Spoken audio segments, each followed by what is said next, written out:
Metal Slug. Anyway, big news.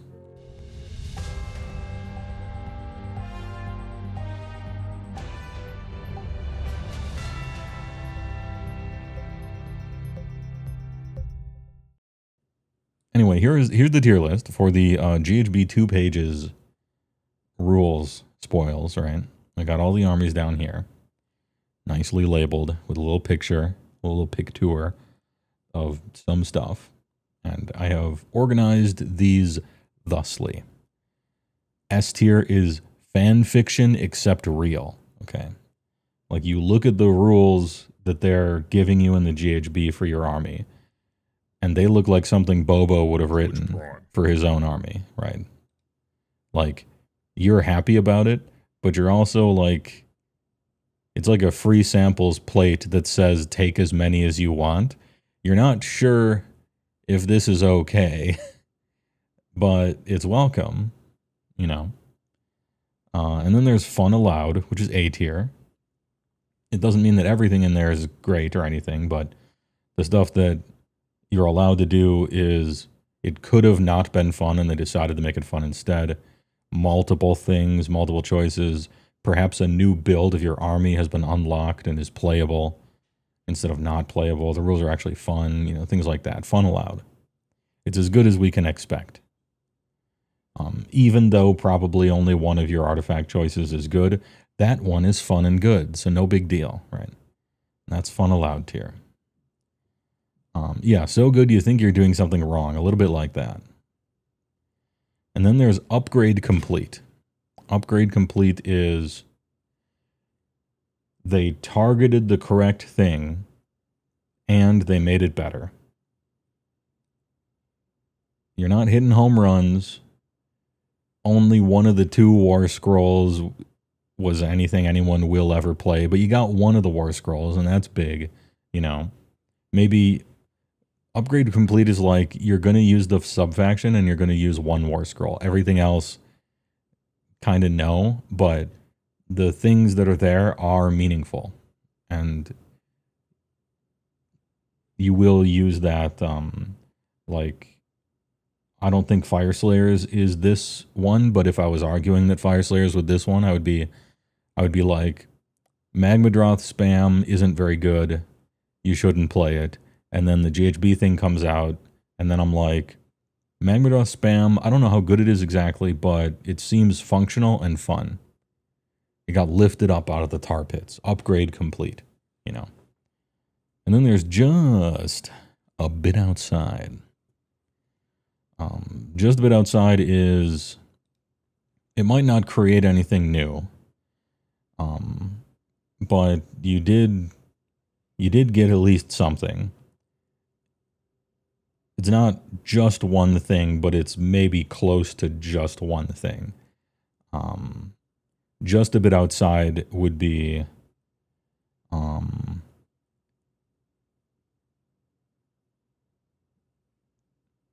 like a sub-faction. Before the sub, you didn't have a sub-faction, and now you do, but nothing else in there is really anything, you know?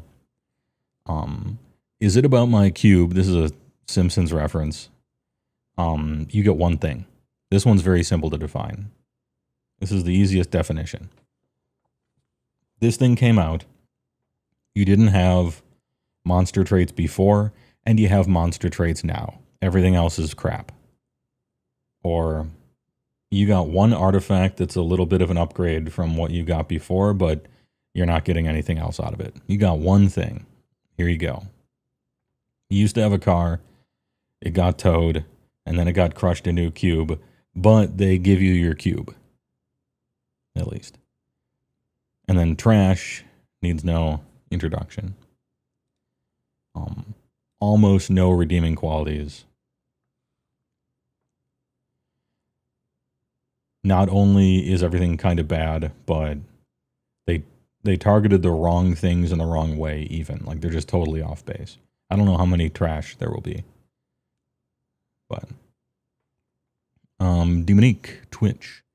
Thanks for the big prime 6 months. Love your work, HeyWoah. Hey, thanks. Thanks for liking my stuff. Appreciate it. Fire Slayers is fun aloud. I think it might be.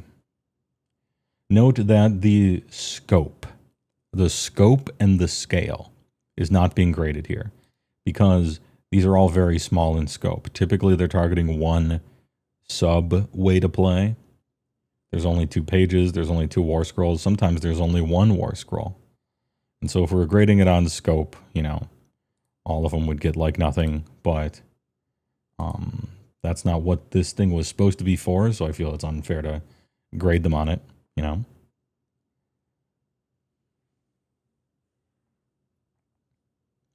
Anyway, shot the bot. Was it this chat that has somebody doing a complete season 1 to however many watch of The Simpsons? That would be CJ, yeah. He's going back in time before he was alive to watch The Simpsons from season 1 onward. And so those first 6 are peak for sure. 789, still good quality. Season 1 is rough. Because it's just freshly taken from whatever talk show it was shorts on. But up to about 10. Yeah, 3, 4, 5, 6 has some power. Yeah, Tracy Ullman show, that was it. Couldn't remember the name offhand. Hey, streamer, longtime Shatter, first-time fan. How do you respond to the allegations that you are using performance-enhancing memes? The stories are true. I use memes all the time. Sometimes I even create them. Set them free. I think it's fun. Something, yeah, memes Jack.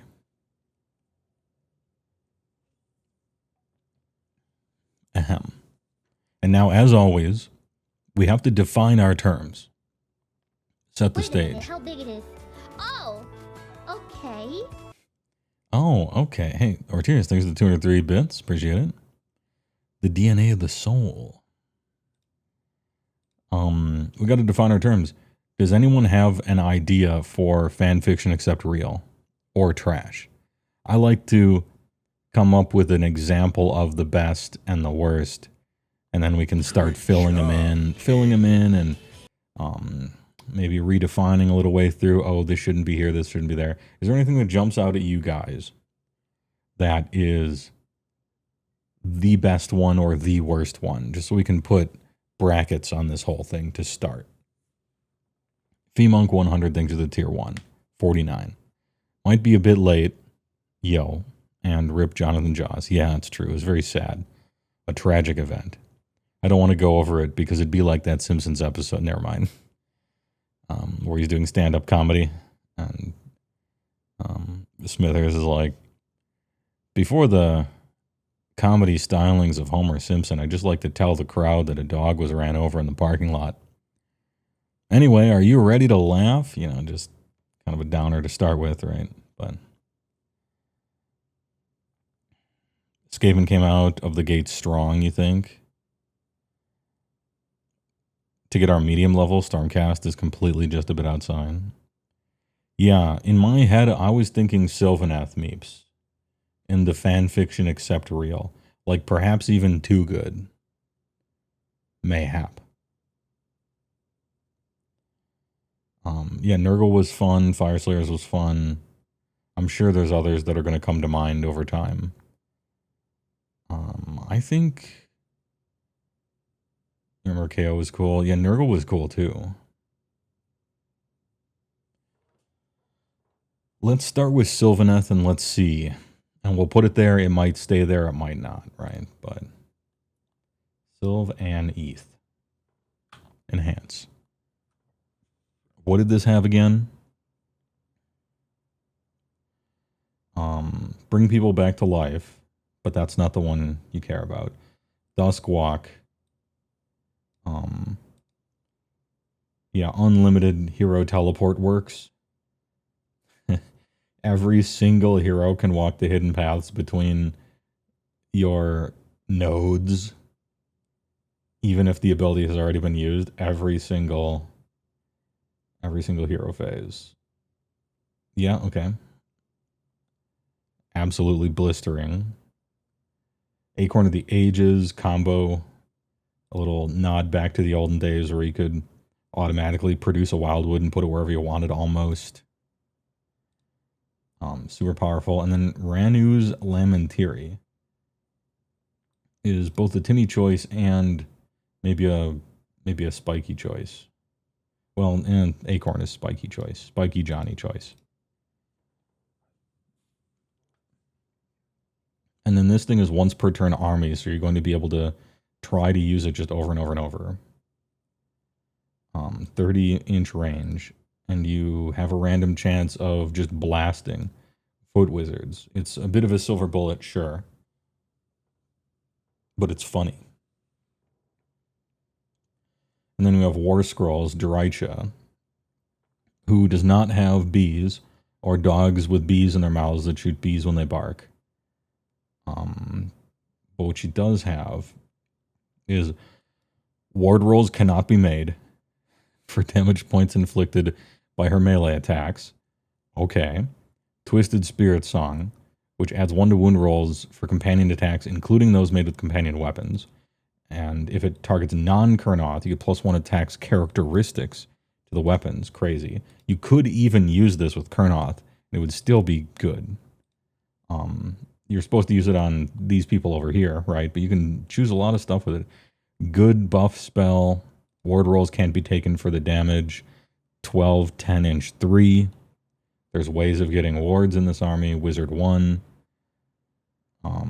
Reaction to someone declaring a charge ability almost on the table, if this thing is close to the center of the table. And it's subtract D3 from the charge roll. And if they re-roll it, you do the same thing again. Or -1 hit rolls. And -1 hit rolls for attacks that target... +1, -1. -1 for attacks that they make, +1 for attacks that you do, and it's a rampage. Absolutely ridiculous. Failing a charge roll is so brutal in this game. Blood Slick Ground. It's not quite Blood Slick Ground, but it's kind of Blood Slick Ground. It's back. So she does actual everything and is incredible. Just a power pylon on the table. And then Revenant Seekers have crit mortal 2 damage. Like, end some other shit that isn't even bad, like give a target a ward 5 up. 12-inch flyers with 5 health and 4 up save. You can reinforce them. Yeah, this is closing in on fanfiction rules. Yeah, there's a twisted Drycha combo as well. You love the flavor, might be your favorite ability in the game, just vibes-wise. We're not grading how fun it will be to play against. But, yeah, Sylvaneth. Yeah, reads like fanfiction except real. Staggering power. And then what's the worst one you guys can think of? I'm trying to think. Soul Blight was pretty bad. Slaves to Darkness was pretty bad. Or was it?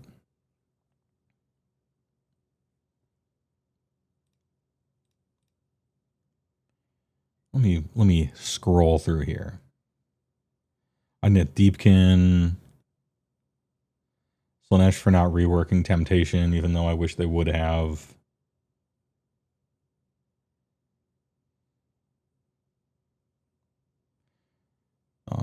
FEC one was very boring. Corn, Ogres. I don't think Ogres was trash.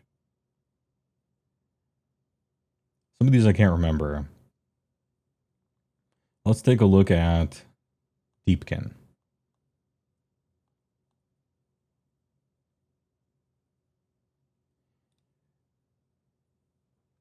Let's take a look at Deepkin. Refresh my memory. How was Deepokin? We got... When a friendly unit Deepkin unit is wholly within 9 of a battlefield edge. -1 from hit rolls for attacks to target that unit. And +2 move characteristic. Do we still have the outflank in the new GHB? If we don't, then this thing sucks. If we do, then I still kind of maybe don't want it. And then Blood in the Water. Oh yeah, this gives Alopexes an ambush. You already have an ambush if you want. No, not, sorry. I'm thinking of a different ability. Yeah, this is the Resurrect Them. Resurrect the Sharks. Resurrecto Sharko. Merciless Raider.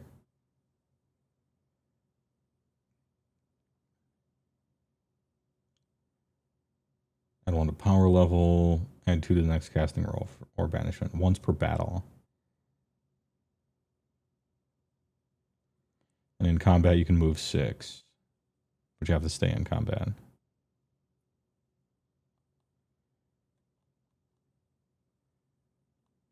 And then Achillean Thrall Master. This doubles the movement of Thralls. And -1 incoming rend for Thralls. And then we see the Thrall War Scroll, and it's not good still. Yeah.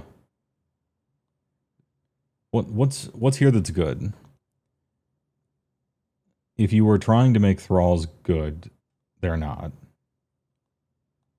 That seems to be most of these updates. Is like, we're going to try to make Thralls good. We're going to let you resurrect them.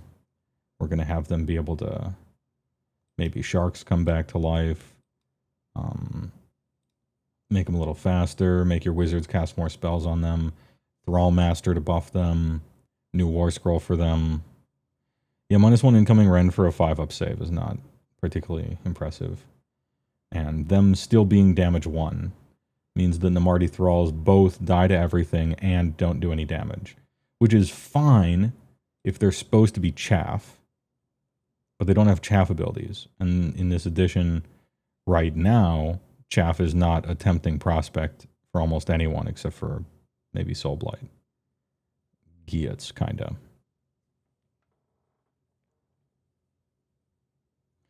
Is trash on a curve or objective? In your mind, trash has made things worse. It would be impossible to make things worse because all of these rules are optional. You can even use the old version of the War Scroll if you want. So it would be literally impossible to make it worse. We're grading it amongst its brothers here. It's possible IDK didn't get anything out of this update. As an outsider, I'm certainly not excited by any of it. Instead of trash, you should have boring.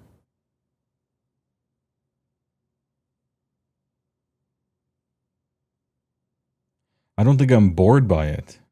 Bored would have to be above trash, if anywhere. Yeah, trash.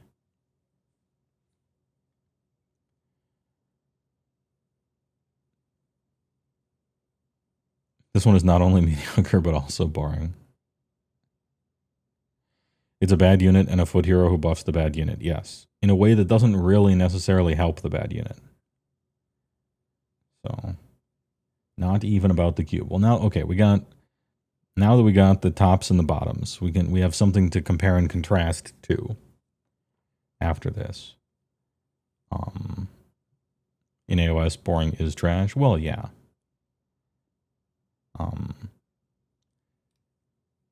It's possible to be entertainingly bad, I guess, but that's not something we really want to explore. I want to be reminded what Stormcast was. This is the first one. And we had nothing to compare it to when we watched the first one. So now that we've seen all of them, let's revisit Stormcast. Maybe I'll have a new opinion on it.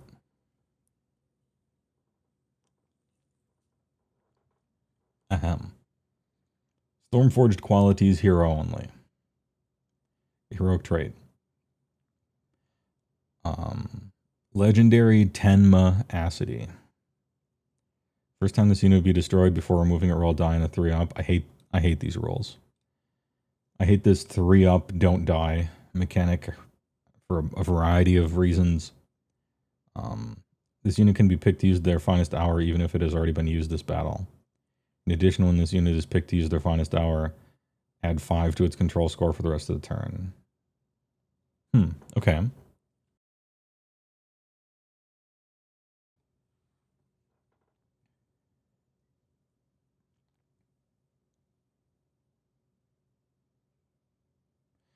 This is the Star Drake Wrecking Ball update. Yeah, so you get to it's their best day ever every day, forever until they die. You put it on just some monstrous centerpiece shit. Actually kind of cool. Intense piety.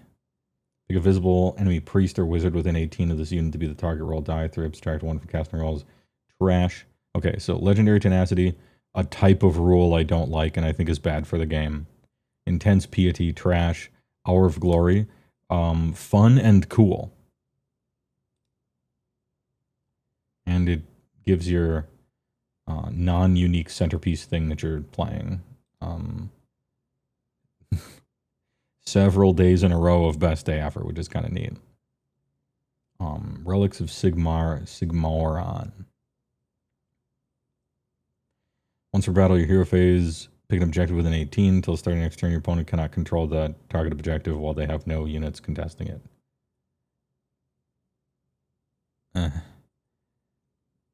This could have been written in a different way, and this would be cool.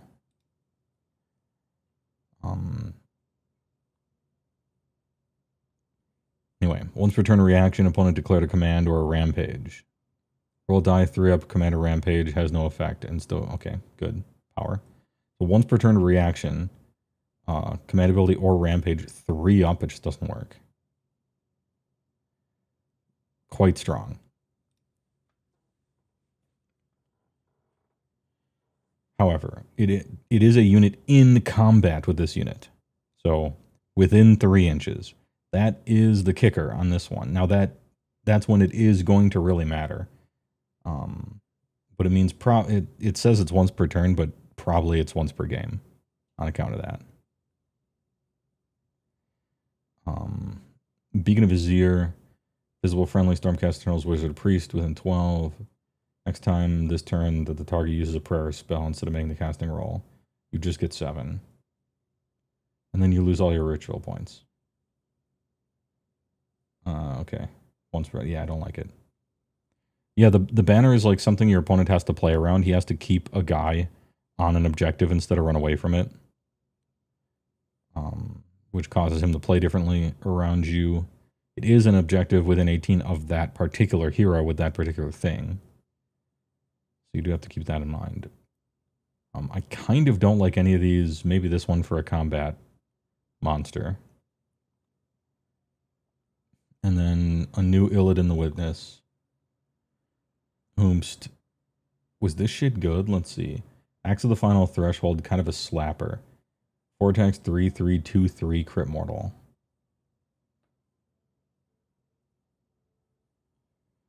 Yeah, I guess it lets a hero borrow the Reclusian ability in a certain respect. 12/12 flying 6/3. Good wheel. You can reroll resistance rolls for Ruination Chamber. Once per turn reaction. Resistance roll except on a 3-up instead of 4, which is normal, I think. Non-core abilities, BTFO. Demands of the Witness. It's a 3. Still friendly Ruination Chamber, you know, than 12 to be the target. Add 1 to rend of the target's melee weapons. If the chanting roll is 7, you can pick another. Great.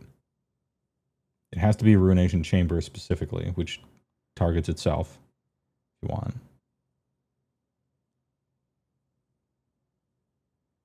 Fuzzy Earmuffs, the first time chatter. You personally never thought Iridan was bad in casual games. They always were pretty great for you. I'm going to be honest. I can't remember his old rules. So I might have said update or better. But, I mean, I think it is. But I just didn't see a lot of them out. Shoot the one day you play basketball and you start early, yeah. Usually we're talking and walking around Japan for another hour, but there's a lot to get through this stream. Once per turn army on Wings of Death, 3-up. You can remove it, set up again on the battlefield within 1 of the target.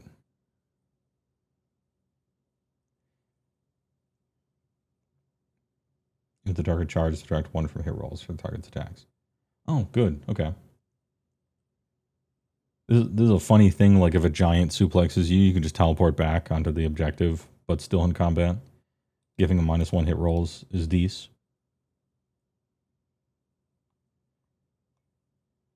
Anyway, kind of slaps shit. Resistance roll, resistance re-rolling, demands is a good buff, and this thing is a decent stay alive in combat. If you're trying to Ruination Chamber your stuff, might be a decent choice. Unfortunately, you can't Hour of Glory because it does require a trait choice.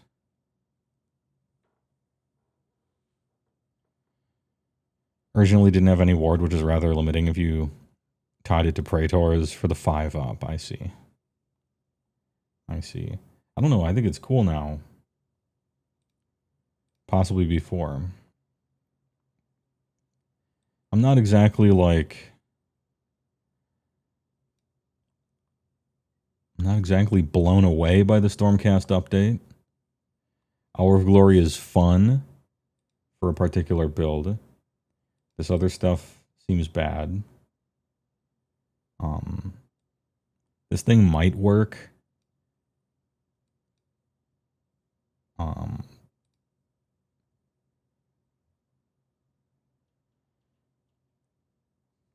Does this like make Ruination Chamber great, like as a build option? However, it is riding a bird. It's true. But look, the bird has a funny executioner hood. Isn't that fun? I don't know. I think it's just a bit outside. A lot of Stormcast heroes are unique. A lot of them. Some of them are good, some of them are bad, but a lot of them are unique. And so the things you get are heroic traits and artifacts of power that you can't use with any of those guys. So it's like a unfortunate, you know. And then here's one new War Scroll. I'm going to say just a bit outside. It's not quite, is it about my cube? But it might be. It might tumble down. I'm not sure yet. It did turn on a... I'm going to put this thing over here because I keep clicking on it and it's too bright. It did soup up some Star Drake stuff, right? With this Hour Glory thing. You think new Iridan flushes out Ruination Chamber? Really not. Fleshes out, yeah. You'd vote upgrade complete. No, they're saying boo earns, yeah. This is why this is just a bit outside. Remember, throwing a ball isn't always a bad thing. As a rule that fits flavor and making fun updates, but not really giving anything major. Some and sprinkling of fun. That's just a bit outside. Yeah, let's expect more here, right?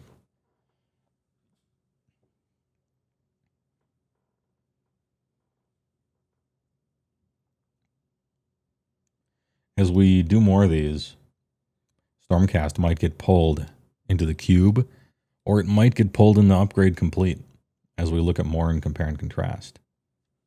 Next. I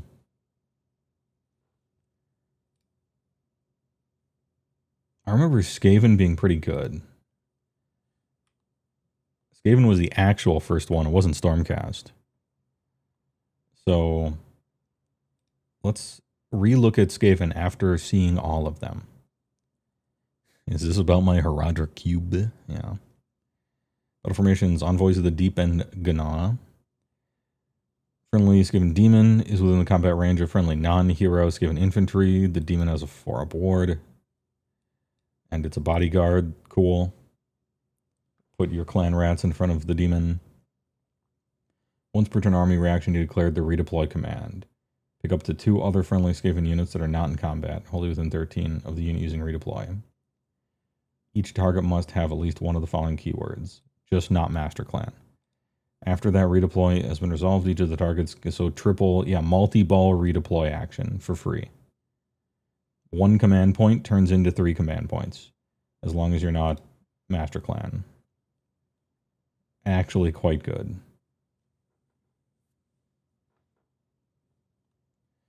Rogue traits.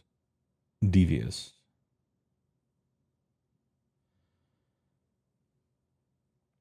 Friendly Skaven hero on the battlefield with a health characteristic that equals or exceeds this unit's. While the target has not been slain, friendly Skaven infantry have 6-up. Once the target has been slain, add 2 to charge rolls. Cool. Yeah. Bonus, and then if he dies, they get a charge bonus. It's kind of neat. Yeah, 3 claw steps ahead in that. Flesh Meddler. Pick a friendly Molder unit, holy within 13. Pick one of the target's melee weapons, add 1 to the rend. Oh, yeah. Hey, are you trying to play Rat Ogres? Well, happy birthday. Here's free shit. Seems good, actually. Rat Ogres do slap some shit, especially in the sub-faction you might be taking with them. And then the Pit Tinkerer. Reroll the random characteristic for the move with War Machines. In addition, each time friendly War Machine holding within 18 uses Rolling Doom or add 1 to the amount of mortal damage, if any. Okay. Is theirs the 3-up? It says if any, so theirs has to be the shit D3, right? My distaste for random movement characteristics might be souring me on this. But they have a similar, like, add 1 to the amount of mortal damage inflicted, if any, Thundertusk thing. Which I found to be frustrating because the problem wasn't that it wasn't doing enough. It's the problem is it was doing 0 a full 1 in 3 times, which is too often. Some hamster wheel enjoyer is going to have to tell me if that thing's good or not. Gracier on Screaming Bell. Oh yeah, this thing got a huge upgrade. 15645 up. You love to see it. Current battle round is odd. Add 2 to the move characteristic of Skaven within 13. Awesome. If it's even, subtract 1 from hit rolls made by enemies that target it. Not just melee. Awesome. Gnaw through reality. This thing counts as a friendly gnaw hole for purposes of all your shit. Awesome. And a fun design direction. Also, it's a double wizard. Also, end of turn, heal D3 to a Skaven unit. Each target. Hey, alright. Yeah, new Screaming Bell, actually good. And then Brood Terra. Pick up to 4 other friendly non-Scryer Molder units only within 12. Start 1 for attack characteristic of this unit's blades, and then they get +1 to hit rolls. And one of the problems with Rat Ogre is they hit on 4s. And it's a super regener. Happens to just have a 5-up ward. Yeah, so they're kind of targeting a bunch of stuff with this. This isn't a very focused update. This is like good in anything but Master Clan. Good when you're mixing your demons with clan rats. Generically good. Good for Rat Ogres.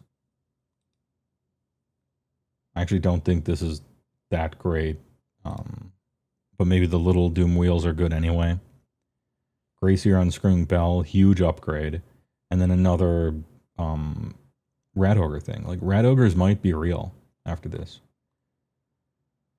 I feel like I can't help but put this anywhere but either a strong upgrade complete or perhaps even a fun allowed for Skaven. Once again, it wasn't a terrifically focused update. It's just all over the place.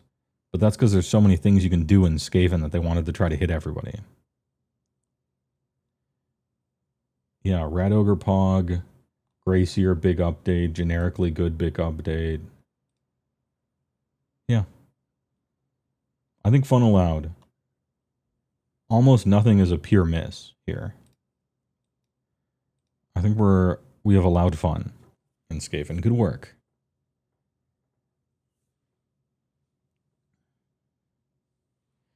Yeah, you know, that is a good point. I'm looking through all of this, and there's very little, like, roll a die, nothing happens crap. The only thing that still sort of remains there is this one. Because it, like, adds to the amount of damage, if any. So if you fail the roll, it doesn't do anything, but, you know, kind of whatever. Anyway, Skaven, good work. And not too good to draw the ire of the masses when Bloodslick Ground comes back and people play against it one time and start complaining. This is like a good solid update, but not worth complaining about, which is a good place to be.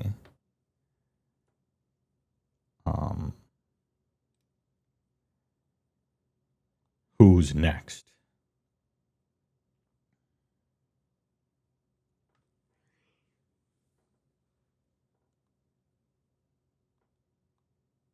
Maybe another old one to refresh my memory. Oh wait, no, Soulblight, right? Wasn't Soulblight the last one? We just looked at it Friday. And people were down on this one, including possibly me. Cryptmansters. This one makes... Oh yeah, this is where you target your...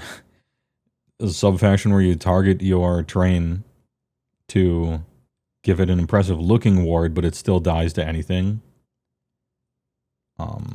And implores your opponent maybe even to attack the other ones instead of that one. Or just ignore it and kill that one anyway. Yeah. So an unhallowed sight. Appears super bad. The Speed of Death. Infantry Vampire Hero. Target can move up to 12 and has fly when it does so.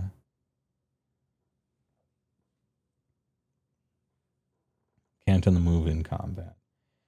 Infantry Vampire Hero. So you take a whole subfaction for one hero to move faster. It is once per turn army. So, you know, on turn 2 it might be a different hero. How many infantry vampire heroes do you have exactly? Did you need to slam into a location to buff something? I mean, Radikar maybe, because his setup is super annoying. Like he's got that be really close next to the other thing, and then again, vampires do have a teleport already. The beast is monster keyword, not a... Oh, you're right, yeah. It is a monster. Yeah, okay. And then heroic traits. Each time an ability that heals at least one. You can heal a little more for like a vamp, but I don't care about that. Each phase you can reroll 1 hit, 1 wound, and 1 save. Boo. The Wastrel and the Vagabond. Oh yeah, this is the thing that like we're beginning to bring zombies back up to playable again. After getting rid of all their stuff. In late 3rd edition, when they were too good, admittedly. And then we get Sekhar, the Fang of New Lamia. Who's got 5-up command has no effect in 18, which is a pretty decent like board control thing, although it won't work ever. But sometimes it will. Opponent declared a spell or charge ability for a visible enemy within 18. Pick 1 die from the charge roll, and your opponent must re-roll that die. Which they can play around if they want to spend a command point, because you can't re-roll or re-roll. But still, it's kind of interesting. And then D3 mortal damage spell. Absolute snooze. Double wizard, though. And then Corpse Cart, which, again, brings the other half of zombies up to kind of almost where they were in 3rd. But still not. You know, you're back to a 5-up on your Explodo roll, right? You get a bonus move. You get another bonus move, right, in various ways. But the singular thing that made zombies so good at the end of 3rd was that you could remove a zombie here as a casualty to kill this unit over here who's fighting you, right? And it does have to be in, the model has to be in the combat, which is the thing that, once again, will keep them from being, like, oppressively OP. They're just giving them all their other rules back. Imagine losing 2 command points on a counter charge. Would you risk it? Taking a counter charge at all is so risky, and you rarely have the distance or command points to do that. I don't even counter charge much in ogres, because your opponent still gets to activate first, don't forget, right? So it counter charging, I have found, is pretty rare. But maybe I haven't played enough in 4th edition, perhaps. Anyway, I might call this one might be a cube. You get a bunch of crap that you either don't care about or kind of already have in some way. And then zombies get most of their groove back except the one thing that made them OP. But I don't see zombies being like amazing. It's just like you can probably play them now again if you want. This might be a cube.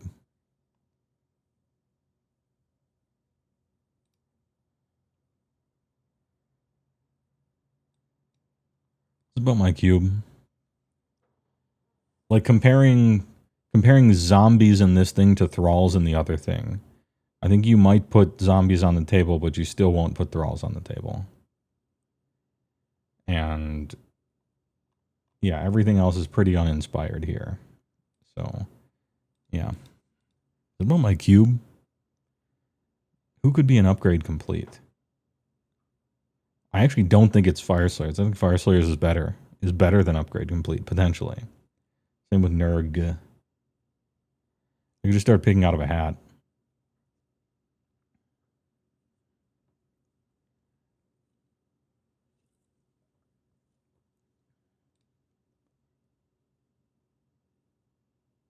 Ogre mod tribes, huh?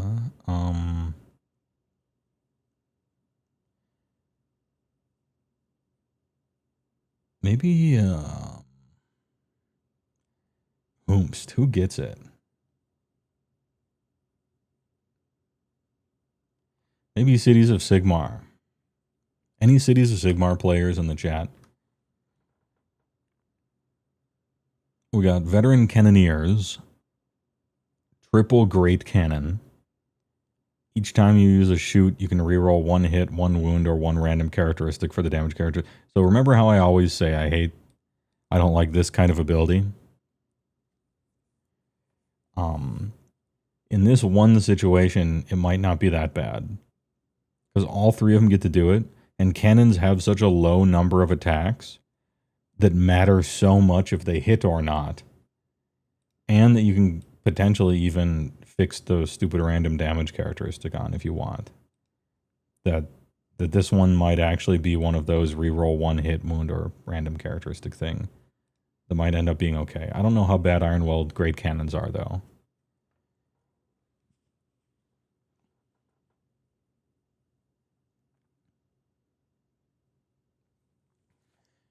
Veterans Cannoneers is completely useless because shooting is dead in the water in the GHB. Oh no, I might have messed up here. Maybe I should look at the GHB first. You'll have to forgive me, I'm new to streaming. We should know what's good this GHB before we're hype about the particular ins and outs of the specific rules. Damn, that's actually a really good point.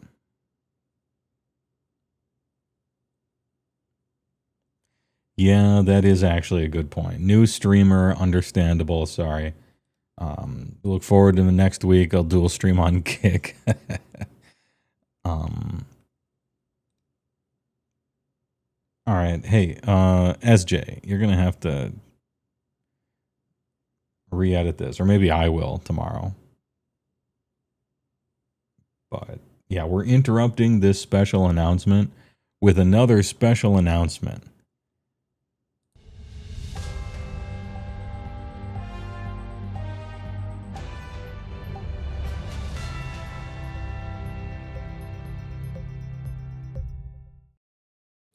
I think it's unavoidable. I think we actually should look at the GHB and see what's good before this. These are probably correct even after the GHB, but we'll fix it in post through the magic of video editing. Now give me a moment to find it in Discord, open it up, get myself situated here. Get up and get a drink. Somebody wanted a commercial 53 minutes ago, so I'll play one now and get all my ducks in order. Hold on a second. Where was I? GHB. GHB rules and stuff. Because we have to know before we grade the other stuff, right? My brother in Big What? It's a Rifts. It's one of the memes I made for the Rifts game when I was still doing that. Coalition states versus side druids. Never mind. It was cool. I hope to do it again. Anyhow. So match play, digital updates, battle scrolls, Irita. Atlantis will rise again. It already has. Atlantis is back. I mean, it's run by the Splugorth, but, you know. Rumors are the battle scroll also brings more big changes. Good. Music to my ears. There's Drycho with her updated war scroll, looking fierce as ever. Attacker and defender, objectives and terrain. Now, one of the things to note when you're looking over rules that you already know is that they might have changed in very, very subtle ways. And so, just a note for that.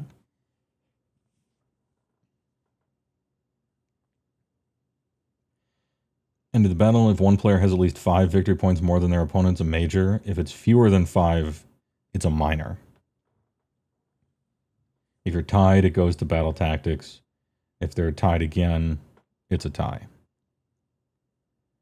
That makes sense. I think this is the ideal use of battle tactics, to be honest, is for match point tiebreakers and nothing outside of that particular game.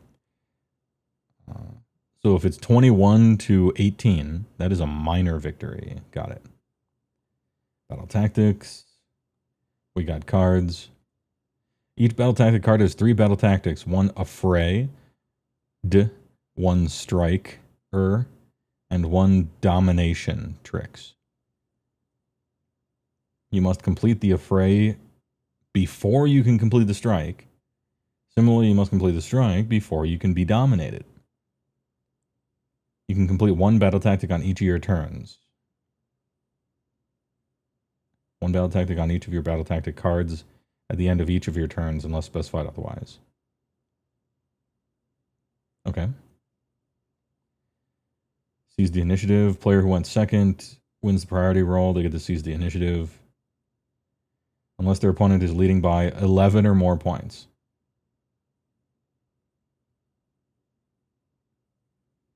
When the player seizes the initiative, their opponent always counts as the underdog until the opponent seizes the initiative back. Yeah.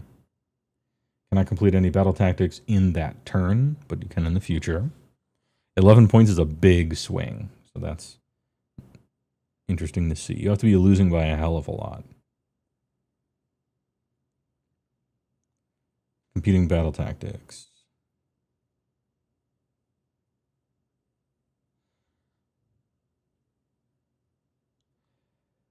So you could, according to this sentence here, you can complete 3 battle tactics in 1 turn, if I'm reading this right. They just have to be on different cards, because you get 3 cards.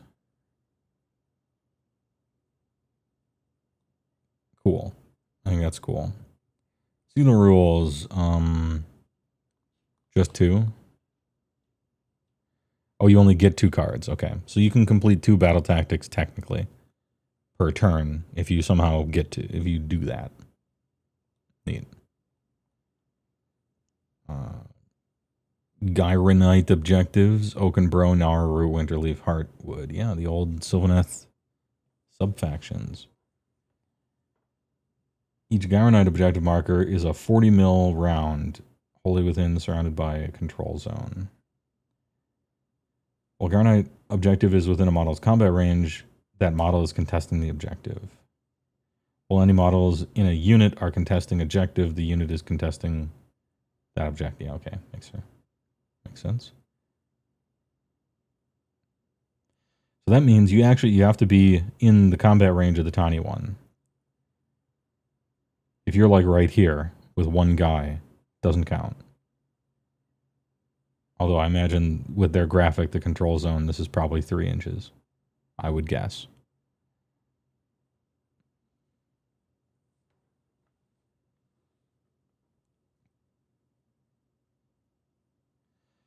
Some battle plans will use more than 1 of the same type of Gyronite objective. For example, you could include 2 Oakenbrows. In these, the rules refer to 2 of the same type as a pair, or paired, or soulbound. When a rule requires a player to control a pair of objectives, the player has to control both objectives in that pair. Well, hey, all right. I figured that, but it's good to write it down. When a player has to pick a pair of objectives, they can only pick a single pair of objectives of the same type. Yeah, okay. Pair doesn't mean two, it means specifically two of the same type that are a pair.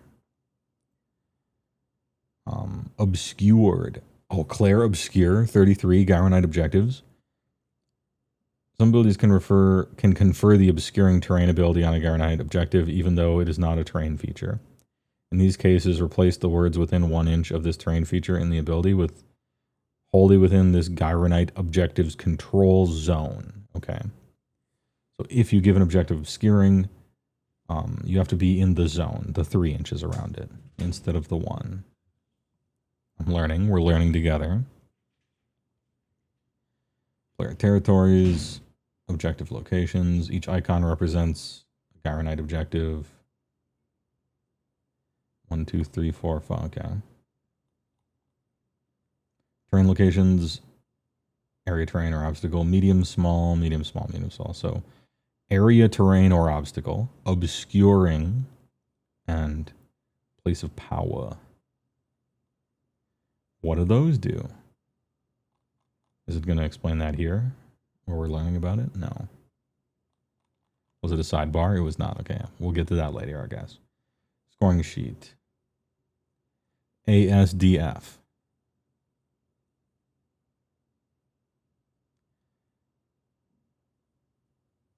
Read the scoring later. Yeah. Okay. A little more complicated to fill out now, right? But at least you don't have to do math until over here, right? Whether you have priority or not. So it's looking like, before I even read what you have to do for the battle tactics, it appears as if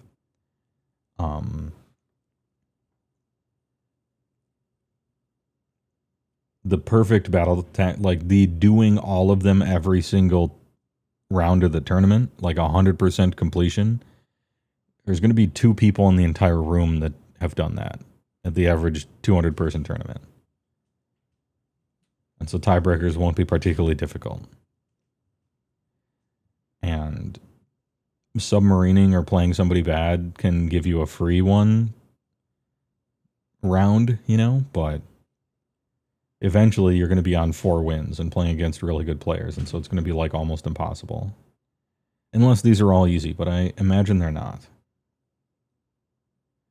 All right, and then we got pictures of all of those. I want to see the obscuring rules first. So I'm not going to look at these War Scroll cards right yet.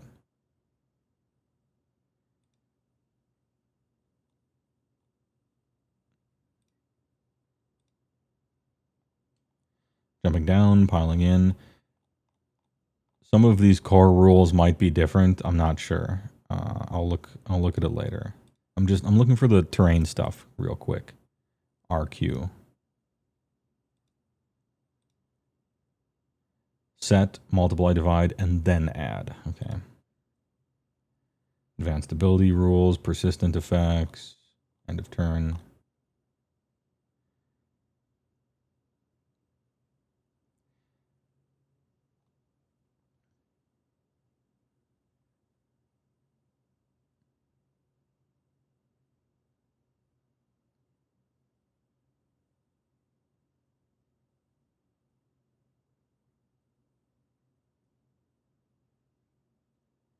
So it seems like you, for some reason, I was like needing to look this up once, but you are contesting something immediately.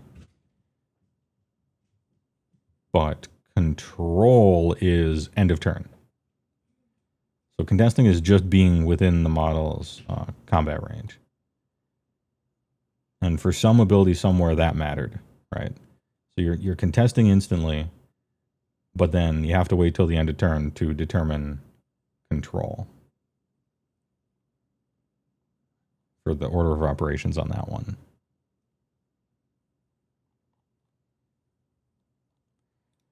Commands, terrain, here we go. Model is wholly on the terrain feature if its base is on the terrain feature and no part of its base extends past it. Yeah, okay, got it. Shooting from within terrain. While making a shooting attack, ignore parts of terrain features within its combat range for the purposes of determining if the target is behind that terrain feature. Okay, makes sense. Combat range. Universal terrain abilities. Cover. Subtract 1 from all hit rolls for attacks to target a unit that is behind or wholly on this terrain feature. Unless that unit charged or has fly. So flying ignores cover. Charging ignores cover. Otherwise, -1 to hit. Impassable, you just can't move across or be set up on or in moves on. Can't even fly over it. Obscuring. Well, every model in a non-monster unit that does not have the fly keyword is within 1 of the terrain feature. Is only visible to enemy units that are within its combat range. The range characteristic of the unit's ranged weapon is Halavad. Oh, so this is why you said shooting is dead, right? Because obscuring actually does something now. Well, it does something again. If you are within 1 of a terrain feature with all of your models, and you don't fly and you're not a monster, then you are not visible unless you are within something's combat range. And that's not just like ranged combat. That's visible, period. So anything that requires line of sight. And then if you're shooting outside of it, your ranged weapons are halved.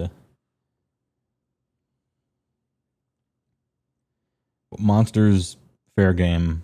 Flying unit, fair game. Simply can't be shot. You don't exist. Place power heroes within 3 can use deactivate places of power. Unstable, you can move across it, but you can't land on it. And then faction terrain, hey, alright.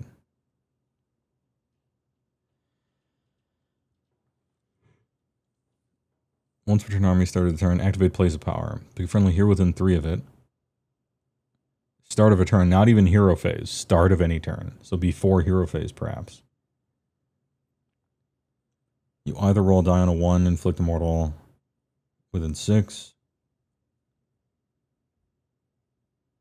Within of any place of power. So you're on a place of power, your opponent's on a place of power. You roll a 1, you take a mortal, they take a mortal from across the board. Like every place of power surges at the same time. Interesting. On a 3-up heal 2, wholly within 6 of the target. Okay. So you just heal yourself, but you can possibly hurt everyone slightly.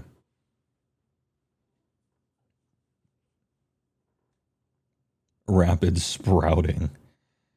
Pick a Gyronite objective. So it has to be a Gyronite objective or a visible terrain feature. Oh, within 12 of the hero and roll a die. 3-up that objective or terrain feature has the obscuring ability. Okay, so obscuring is going to be a lot more common. And you can obscure objectives. And so if all the models are within 3, because they just said that it's not 1, if it's the Gyronite thing, it's within 3. So if you're on that objective and you're huddled closely around the center of it, and a place of power makes that objective obscuring, you're like completely immune to shooting. And one of the whole points of shooting is to shoot people on objectives far away. Got him. Okay. All right. For the rest of the turn, if the hero is not a wizard or priest, they can use Unbind or Banish Manifestation as if Wizard 1. Okay, we're bringing that thing back then. Sure. And I would imagine that there's a lot of places of power now. They used to be fairly uncommon. Marty Thralls might even make it into combat now. Let's go. Well, I don't know about into combat, but onto an objective, maybe. Which is just as good. Probably better. And then terrain sizes, they're talking about it. Terrain types, they're talking about it. Got it. Okay.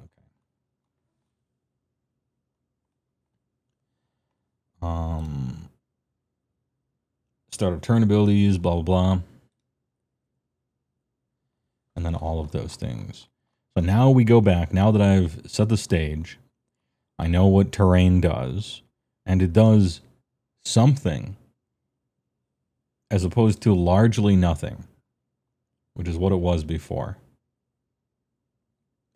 Obscured objectives become mini Thunderdomes, mini Coliseums. Hey, all right. Change of seasons. So Battle Plan 1, Table 1. So we got battle plans. Are we looking at battle plans, or am I looking at battle tactics first? I think I'm going to look at the battle tactics first. I'm saving the good stuff for last because I'm told the battle plans are good. So is it 1 inch to the objective marker to be obscured on the battlefield? No, it is actually 3 because of this rule, or this note right here.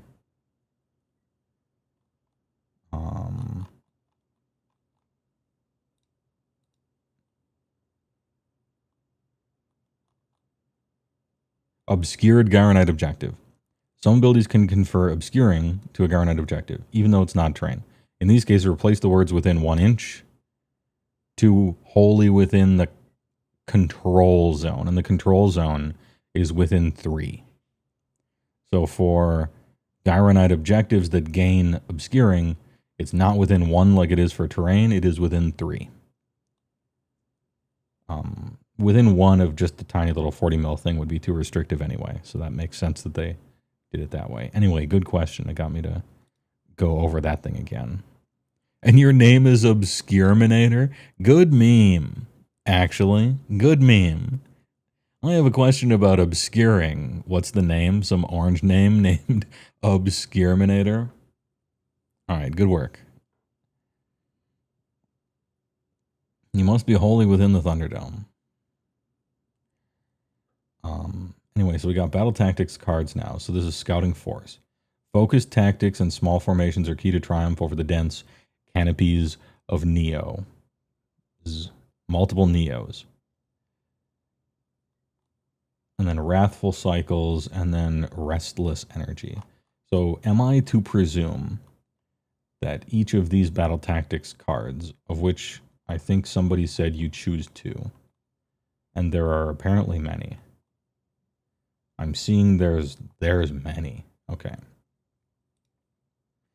There are different play styles. How nice. So the aggressive army chooses the aggressive battle tactics, and the castle army chooses the castle battle tactics. That makes perfect sense to me. Actually, where am I reading about how we choose these? Or does it say on the battle plan somewhere? 6 total. I mean, I'm going to start reading through these, but does the battle plan limit them? Like you can't choose, you can only choose between so and so or whatever as part of list building. Okay. Choose 2 in list creation. So you're always doing those 2. Okay. I thought like it might be that a certain battle plan would assign you these maybe or something, but I see. All right. Well, good. Now you can tailor your army to the things you're trying to do. I actually like to see it. At the start of the battle, every friendly non-hero infantry and non-hero cavalry wholly within friendly territory becomes a scout unit. Cannot complete these battle tactics with scout units that are in combat. They have to be out of combat. They have to be scouting. Replacement units that replace scouts are also scouts. Nice that they got ahead of that question. Good work. Afraid. Raiding party. You complete this battle tactic at the end of your turn if there are 3 or more friendly scouts wholly outside friendly. But they don't have to be stuck on the bumper bowling absolute sides of the entire board. Good. 3 of them getting out wholly outside of friendly territory, that's a lot of them. You're running into no man's land where you're potentially going to get countercharged, right? They got to march it, and they're marching directly into get countercharged, double turn, get killed, you know? So you have to really think about that. Instead of army building with 2 units that do that, you have to play 3 now. But if you don't like it, you don't choose scouting force, right? And if your army can just do this willy-nilly, then you'd take it. Interesting. The first tactic on each card is usually easy. I wouldn't necessarily call this easy. It's easy to accomplish. You just move 3 units up. Like, that is easy. But it's very dangerous to do because all 3 of those units are probably going to die. So it's easy to technically accomplish, but you might get super punished for it, which is the rub.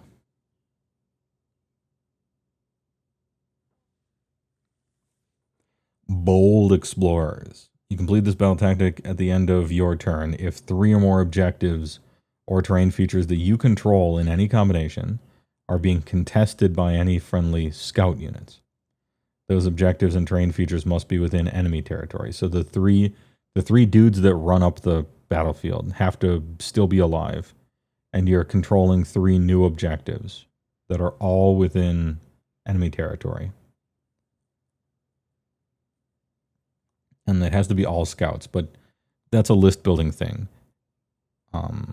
If you have a bunch of non-hero infantry and non-hero, you're a whatever, Castelli dynasty, all blood vamp cavalry army, then you're not even going to be bothering to keep track of what's a scout or not, because just everything's a scout, no big deal. And then domination. You complete this battle tactic at the end of your turn if a friendly scout unit that was not set up this turn is contesting a terrain feature that you control that is wholly within enemy territory and that is more than 6 from friendly territory. That's way easier than Bold Explorers. Interesting. I thought they would get progressively harder, but I guess not. This one's easy, but you might get punished. This one's very hard. Like, you've won the game if you do this one. And then this one is a freebie, like automatic, get it without even trying. Actually easier than the first one. Weird progression. But maybe it's like, look, you basically won the game by doing number 2, so here you go. Here's a freebie. You are actually dominating, so of course it's easy. Yeah. People Comfy things with Prime 36. Appreciate it. The more you read these, the more you're just going to try to table the opponent instead. Too much thinking involved otherwise. I think that's probably a viable strategy. And it's good that it is a viable strategy, if it is. Opponent can't score battle tactics if they're dead. It's the same thing with capture, like your control score. Your opponent can't control the objective if you've killed the opponent and they're not on the objective anymore, which is why control score kind of doesn't matter a lot of times, right? Just price of progress. In response, sack 2 mountains, fire blast, right? Just, I see they have all this stuff on the table. They're at 10 life. Kill them. Yeah, you can't get rid of enchantments, and they got problematic enchantments that mean your creatures can't attack or whatever. Okay, well, when they die, those enchantments go away. So, do that.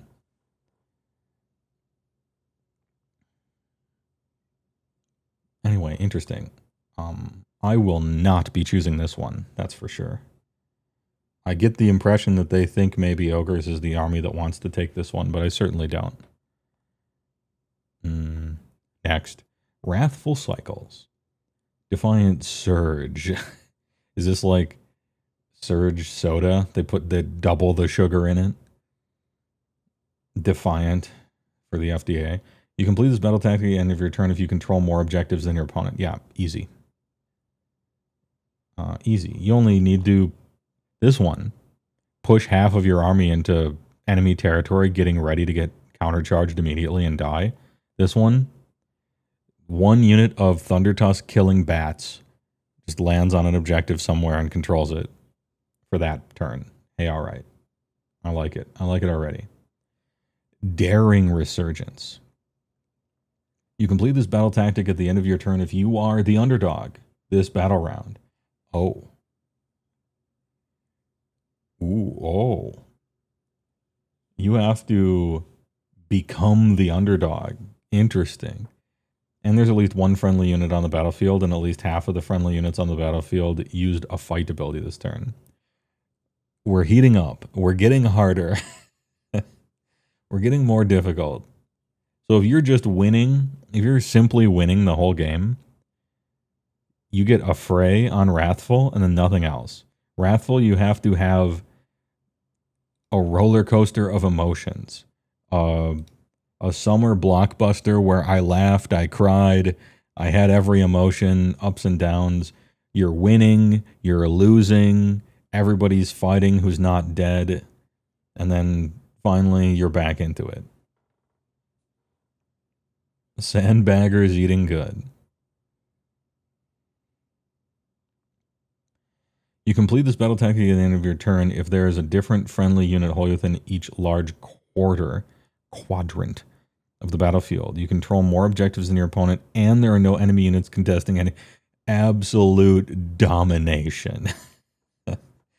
Hey, so far, this is not domination, but yeah, that sounds like a domination. Basically, you tabled your opponent, and you had an extra entire battle round to just like twerk on them, to style on them a little bit, and just frolic around the battlefield until all of your people are doing an interpretive dance in each of the corners. Such was your victory. If you've won the game, congratulations. Here's 5 points for completely winning the game. This is like you're playing big band and doing your touch of death combo at the end, and you play like Happy Birthday with his trumpet. Hey, all right. Restless Energy. Water with Blood. You complete this battle tactic at the end of your turn if you control an objective that was controlled by your opponent at the start of your turn. This is just Age of Sigmar.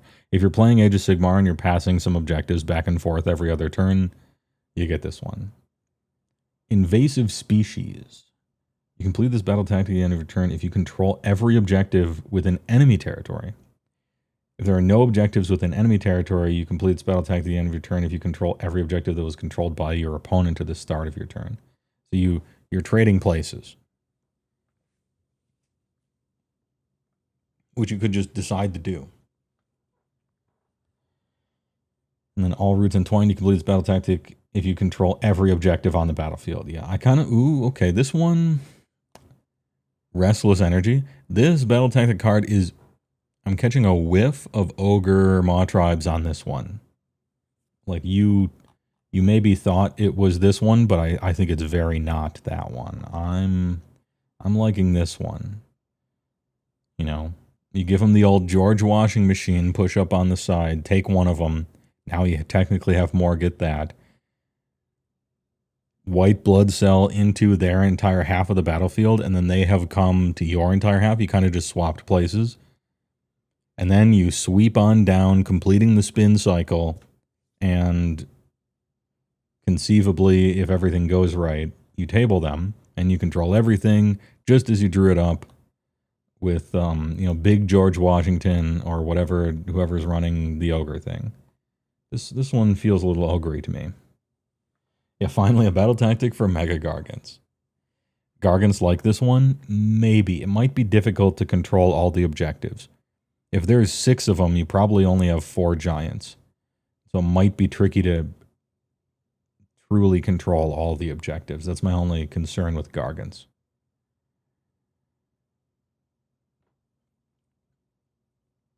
It's like the patter of an ogre stampede, yeah. You're getting like George washing machine. You never heard of that one? That's my tactical trick from the start of 2nd edition. Because it's like a spin cycle in a washing machine. You know, you go up the one side, all the way across their base, control everything, and then come down to complete the circle. And it's like they're stupid ogres, right? But they're being tactical, so it's George Washington, but then it's also George washing machine because it's spinning around. These are advanced ogre tactics. Discord technology. Don't let anyone know about it. Ahem. Attuned to Gairan. Sacred Centrality. You can lose battle attack at the end of turn if there are at least 2 friendly units within 3 of the centra of the battlefield that are not in combat. It's easy to do, but much like this first one, it's easy to just put those guys there, but then they all die. So it's a risky maneuver. But you could just be setting up for the biggest counter charge ever. Like, he's going to countercharge me, and then I'm going to countercharge him, and my countercharge will be so huge that it's all worth it. You know, something like that. Sacred Centrality. Okay, Sacred Fence. Sacred Fencitory. How about? And then phase strikes. Please battle attack at the end of your turn if all the following are true. At least 2 friendly units used retreat, and 2 other friendly units used the charge, and at least 1 of those units ended the charge in combat with an enemy unit, from which any of the lure units retreated. Hey, I remember this one from such films as The Destruction Battle Tactics. Remember? 2 of your guys had to retreat, and then 2 new guys had to charge in, and the 2 guys that retreated have to live, and these guys have to kill something.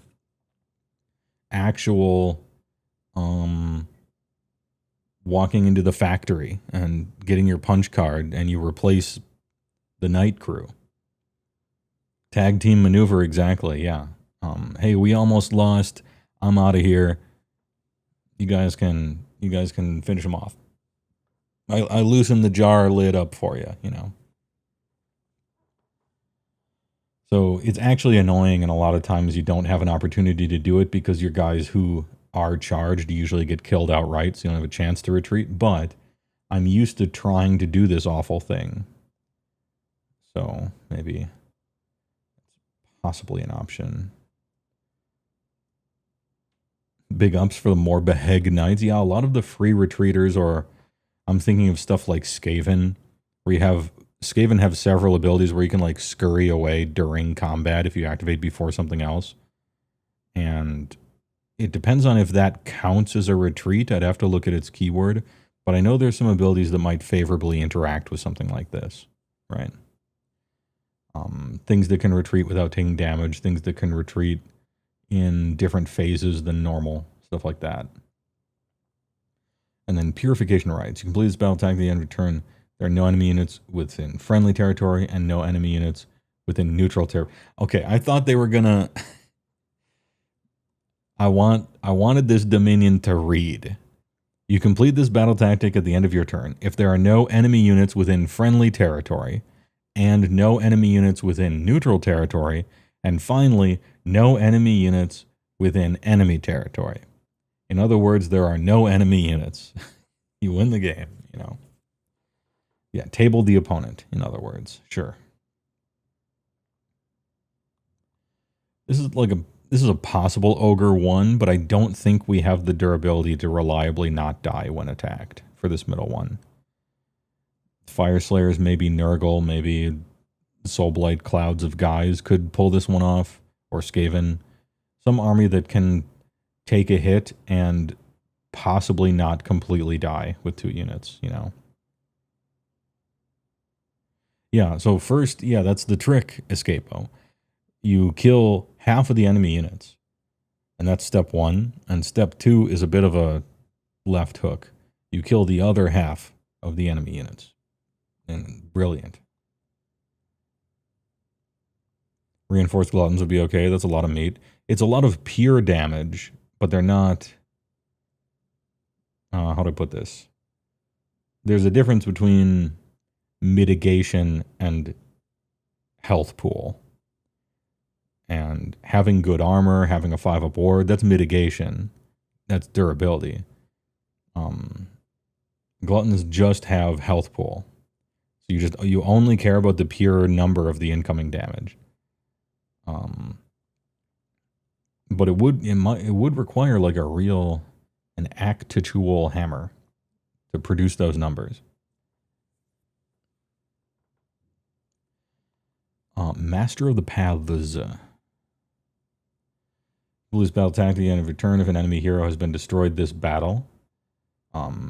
Generally not early game from my experience, but maybe I'm thinking of my own army, not other people's armies. Killing a hero, usually you have to kill the heroes last. Because the heroes, they're on the astral plane. They don't even exist as long as there's like 3 peasants standing 5 feet away from them. You can't even target them. You can't see them. They don't exist. Maybe they're in obscuring or something. All their troops are out front. A lot of the leap over or fly over stuff is gone. Can't shoot them. Actually, you kind of have to kill the heroes last, mostly, unless you're an army that has a special trick, you know. So this one's, I'm not going to say it's difficult, but it's delayed. You're probably not going to get it early. Stop trying to impersonate Carson Keegan. That's your job. I'm going to be honest with you. I don't know who that is. Carson Keegan?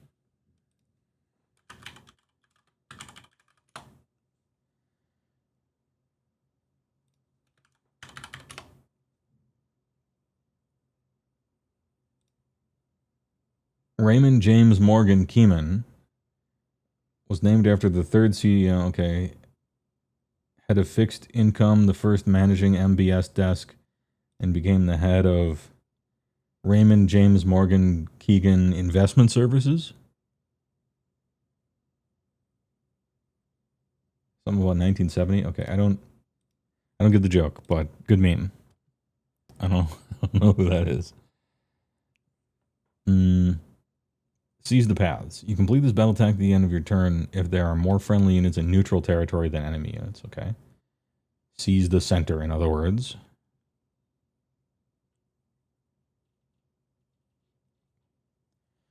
If there's no neutral territory in the battle plan you are playing, you complete this tactic.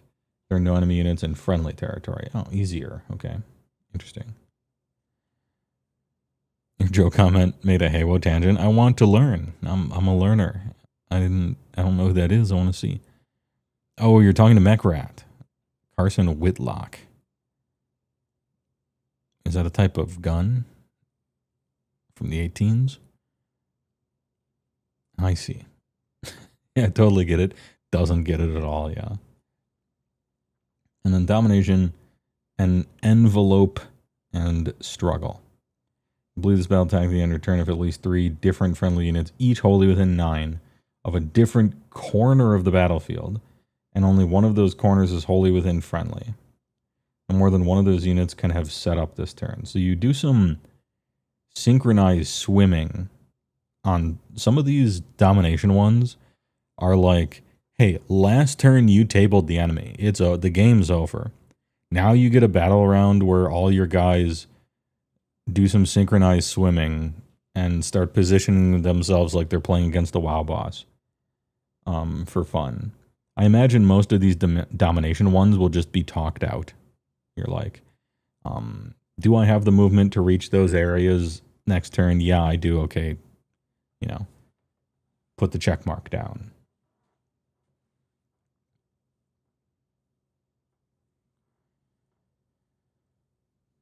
Work together and then split. Intercept and recover. Oh, we got a big paragraph here.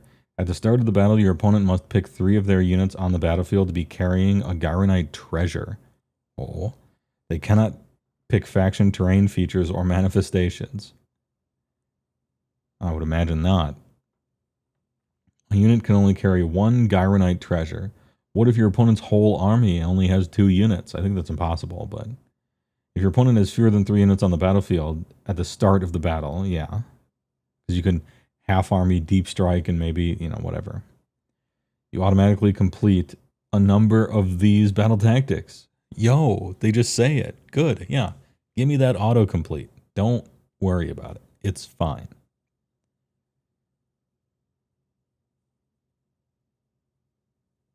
Starting with domination, followed by strike and then a fray, until the number of remaining uncompleted battle tactics equals the number of enemy units on the battlefield. If you went second in the previous battle round and choose to go first in the current, your opponent can remove 1. Oh, cool. Okay. So if you take a double turn, then they're going to take one of your treasures and go home before you can steal it back or whatever. This one, it's kind of a mess. I read through this whole thing and I don't understand it at all. But this is an interesting little role-playing thing they're trying to have us do here. And I'm not against the idea, exactly. Stolen seed pod. You complete this battle tag at the end of turn if at least one enemy unit carrying a treasure has been destroyed. Yeah, you just kill one. You complete this battle tag at the end of your turn if at least 2 enemy units have been destroyed. And you complete this battle tag at the end of your turn if at least 3. So you give your opponent 3 seed pods. And then they pick their most 46 inches away from your entire army, hidden inside of obscuring. 3 up save, 5 up ward, 24 wound, -1 to get wounded, -1 incoming rend, Guo thing. They just pick their most impossible to either reach or die or both units, all 3 of them. And they're like, all right, see if you can do it. Very interesting. This is the best, most well-written, I wouldn't go that far. This is the best idea for any battle tactic in this entire book that they have ever written for this entire game. I'm willing to say that. You know why? The reason is what you have to exactly do leading up to getting all 3 of these entirely depends on what happens in the fucking game. It naturally arises in the game where your opponent happens to decide to place that stuff. What type of unit it is, what type of board it is, where they decide to go, what they put in front of it, the decisions you have to make. Oh, I should go towards this objective, but also this guy is a seed pod, right? This is emergent gameplay decision making that, to me, battle tactics are like the opposite of. And so this one is the best one ever. It's probably also the hardest one. But I love this one, and I wish they were all like this. Instead of being a flowchart checklist of places to stand and interpretive dance moves to do and backflips next to something to make. It's like the opponent makes choices, you make choices, and then what you have to do and your decisions come about when you're actually playing the game because of how the game is played and what decisions they've made. Anyway, I like this one a lot.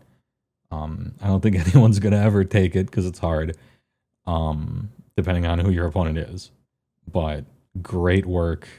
This is the type of thing that I would like to see a lot more of.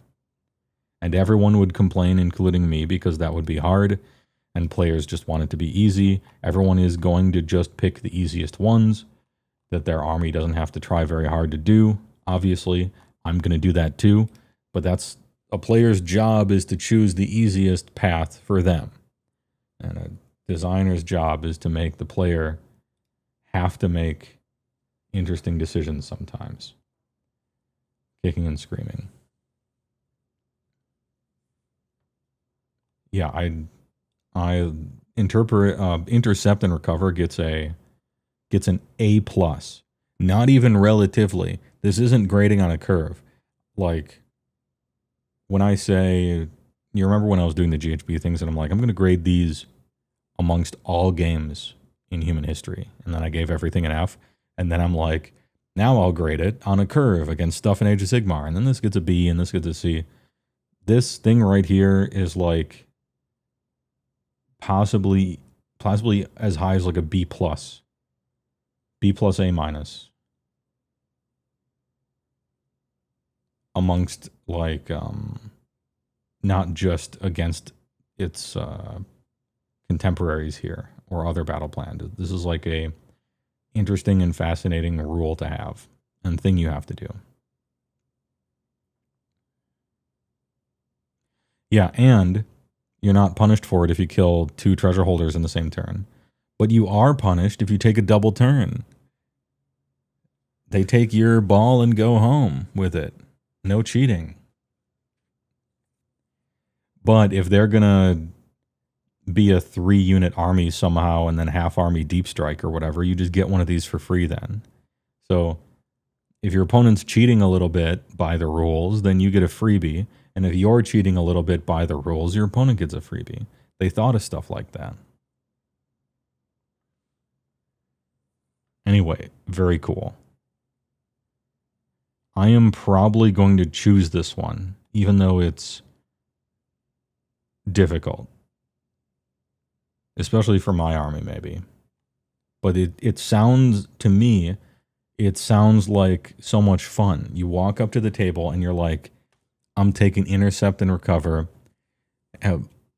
Drop my 3 solid, fake solid gold. We'll say the Rio. I was thinking maybe Caesar's Palace, but chips from the Rio, you know, and each of them has an American flag on it. And I'm like, all right, here's your betting discs. Put them on your craziest, hardest to kill units, and let's fucking go. This will be fun, you know. Anyway, so intercept and recover, I'm taking it. I'm taking it 100%. And we get to have a little mini game. We get to have a game within a game. I love stuff like that. Or the game becomes this now temporarily. You'll love to see it. So I'm taking that one. And the other one I'm taking is probably Restless Energy, I think. For the George washing machine, put him in the tactical spin zone. We'll exchange objectives. I'll be in your territory. We'll switch places, and then we'll fight in the middle at the final crash after the full spin on turn 3 or something. Fun for the whole family.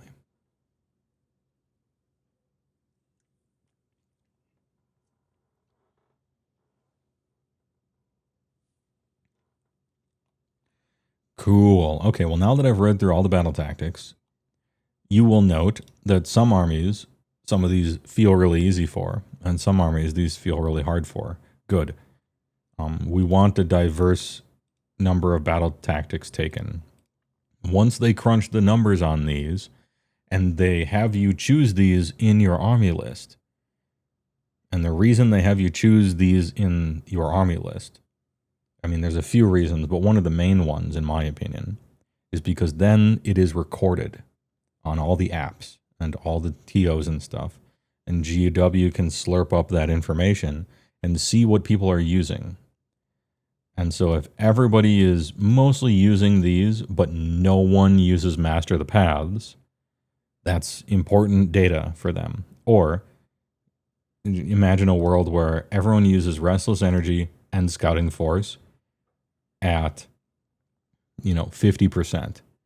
And then the rest of these are at 5% baseline. Like no one uses any of the other ones. Well, that's useful information as well for the future. And it means that there's either one problem or 2 problems. The 2 people are playing with are maybe too easy, or all of the ones no one's playing are too hard. Or both. Now, one thing that the statistics cannot tell you is whether people found it fun or not. Take rate has nothing to do with fun. Players will choose an option that's terrifically not fun if it helps them win, which is their job to do. Yeah, and we get to see, because of their scoring thing, how many... No one gets the third one of this one ever. No one gets the second one of this one. Maybe the second one's too hard, so on and so forth. And now we get to look at battle plans, passing seasons. Oh, the twist. Nice. We got a Shyamalan in every battle plan. So look at this board. All right, big hero zone, big terrain, big terrain. Quad little terrains. There's 4 places of power. and all these objectives. All right, the table is saturated with terrain. There's terrain fucking everywhere. Now, this fort here is the fort. Oh, I was about to ask for a key, and I scrolled up, and here it is, a key. Area, terrain, or obstacle. So obscuring is in a corner, obscuring is in a corner. So if you're wondering, blue player, where the red player is going to put their guy with a treasure, right here, right there, for the whole game. Area terrain is obscuring now. Oh, is it? And obstacles can still block line of sight. Oh, I didn't know that area terrain or obstacle was also obscuring. It's weird that this would be called obscuring when this is also obscuring, you know? Fixed terrain, yeah, it's great to see. Great to see fixed terrain. So much funny business going on at tournaments with people rolling up to the table and just moving everything before their opponent gets there to be advantageous to them, or not knowing where it should be. You know, if you're going to compare people's records round to round, they should be playing on the same tables, right? As much as we want to, what do you call it? Get as many variables the same besides your opponent and what they happen to be doing. And it gets around any sort of argument that might start, or even legitimate question that might start. Hey, shall me and you agree where we should put this thing? No, it's just, you just copy the picture. You'll love to see it. Or, okay, maybe you don't love to see it, Thief the Thief, but I like to see it. If I was a TO reading this, I would start to hyperventilate, because it means as a tournament organizer, I need to get 8 goddamn pieces of terrain for every single table. It's going to be so expensive. I'm going to have to promise so many hand jobs for every store in the entire city to borrow all their terrain and get 7 trucks filled with random shit that I've promised I wouldn't break or scuff and steal for a weekend to furnish the table with this many terrain features instead of just 1 big one, 3 small ones, you know, in a kidney shape. So it sucks for TOs trying to furnish tournaments, that's for sure, just due to the sheer volume of terrain necessary. All terrain is now obscuring except for obstacles. Okay.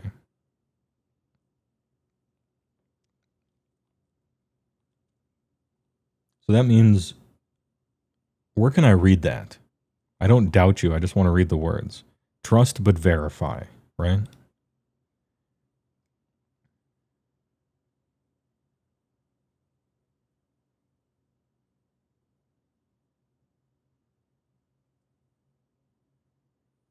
Next page.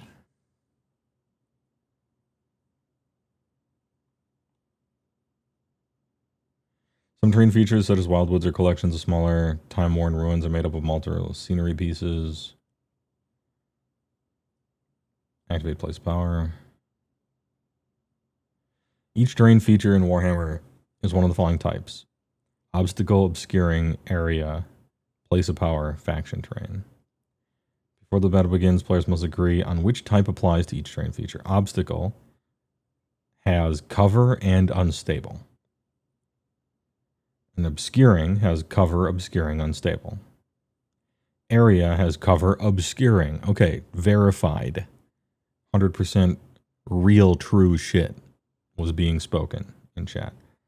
Place of power also obscuring. Jesus Christ. You spake truth to me.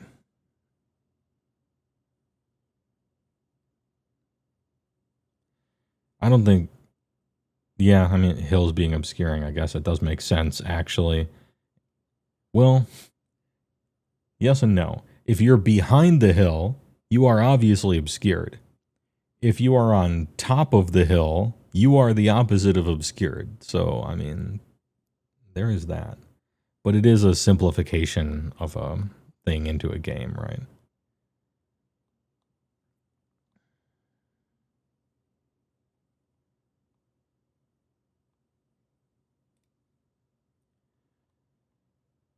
So this entire part of the table is obscure, obscure, obscure, obscure. So all this stuff is obscure except maybe these two, if they're just a wall or something. And if you start a hero here on a 3-up, then this thing's obscure. And if your opponent starts a hero and gets it here, oh, you start a hero here, we'll say, then this thing's obscuring. Or this thing, or this thing. Because your objectives can be obscure now if you start on the hero thing and roll 3-up. And the hero things are obscure as well. So shooting is dead, huh? Yeah. What a cosmic joke.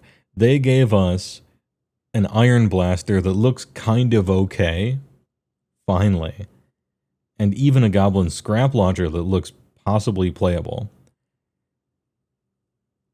And when they finally gave it to us, it's the season where shooting is dead. Hey, all right. Also offensive spells, but offensive spells have been dead for a very long time. Possibly never existed even. We all know that the best spells in the game have always been the ones you target your own guys for, and that spells that target enemies are typically 90% awful, or too short range, or both.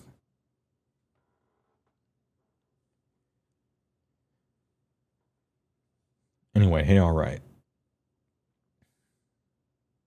That one's 2 or 4. If you're the underdog, you can use the burgeoning rejuvenation ability. In 3 and 5, we'll do the underdog. Your army has the powerful resurgence. Okay, cool. We're giving underdogs bonus powers.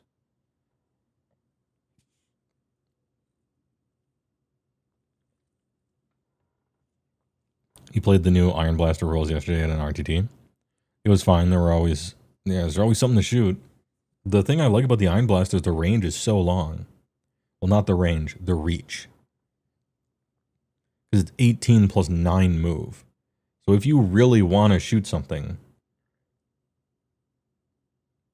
there almost isn't a distance that you couldn't get to on the smaller tables. Like, you can probably always shoot that thing. Yeah, I guess they want shooting to be anti-flying, anti-monster. It's nice that they're sticking it to flying at least a little bit, because flying has always been overpowered. Like, too strong for what it does. Anti-monster, it varies a lot. Some monsters are too good. Most monsters aren't good. Sorry, missed the whole GHB. Can I go over it again? Don't worry about it. Next time I stream, I'll probably be playing a game. So you'll get to live learn, you know. This is after the month of streaming every day and doing the news every day, the best thing happened, which is the game's getting good now. Like, it's getting better. And so this will be the return of playing Age of Sigmar on the Age of Sigmar channel by the Age of Sigmar guy. You know that game? You know that game I used to play? Might play that game on streams.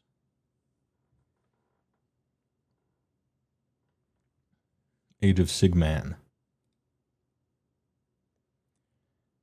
Burgeoning rejuvenation. You think burgeoning is really strong because you play it turn 1 and then you have 4 lands, but when you run out of lands in hand, the card doesn't do anything, and often it just sits there for a long time. So what burgeoning really is like a super soul ring that gets you targeted very early by everyone at the table, and you very quickly stop drawing land, and then it just doesn't do anything, but people are still attacking you.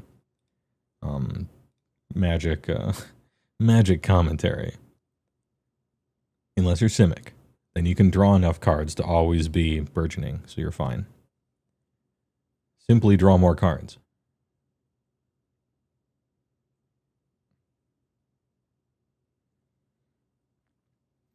Once the battle round, start the battle round bridging, pick one of the following. Heal D3 to every friendly unit contesting Oak and Bro. The ones you start in.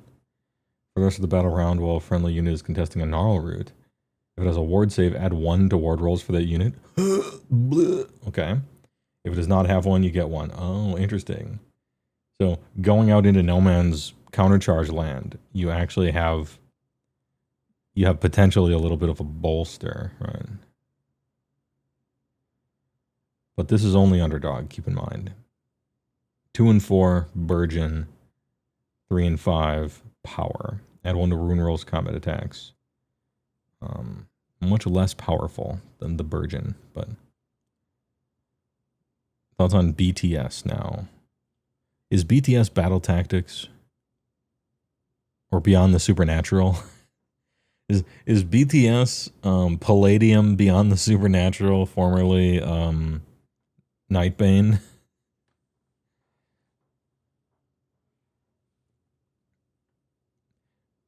Would plan making army videos again. You always found my army videos to be really good. Yeah, everybody liked my army videos, and I liked making them.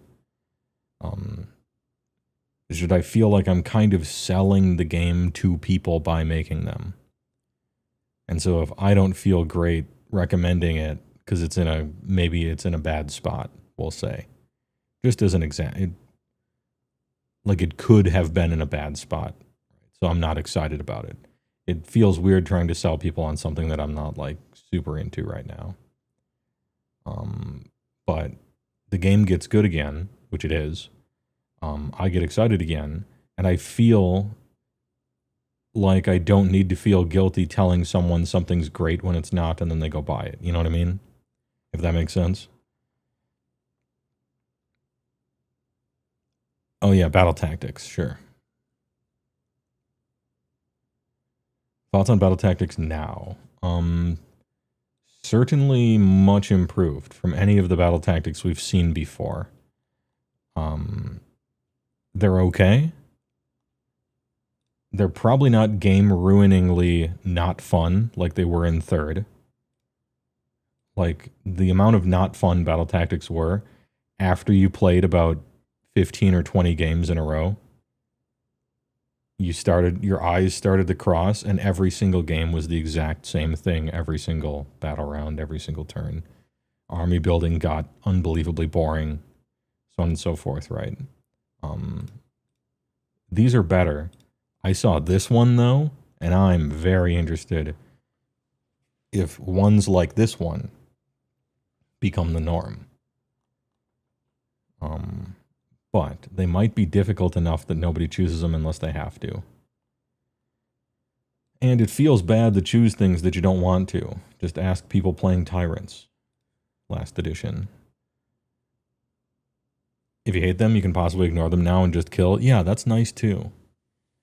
Most of the battle tactics are like, if you table your opponent, you randomly succeed at some of them, and then maybe your opponent just loses because they get tabled, you know?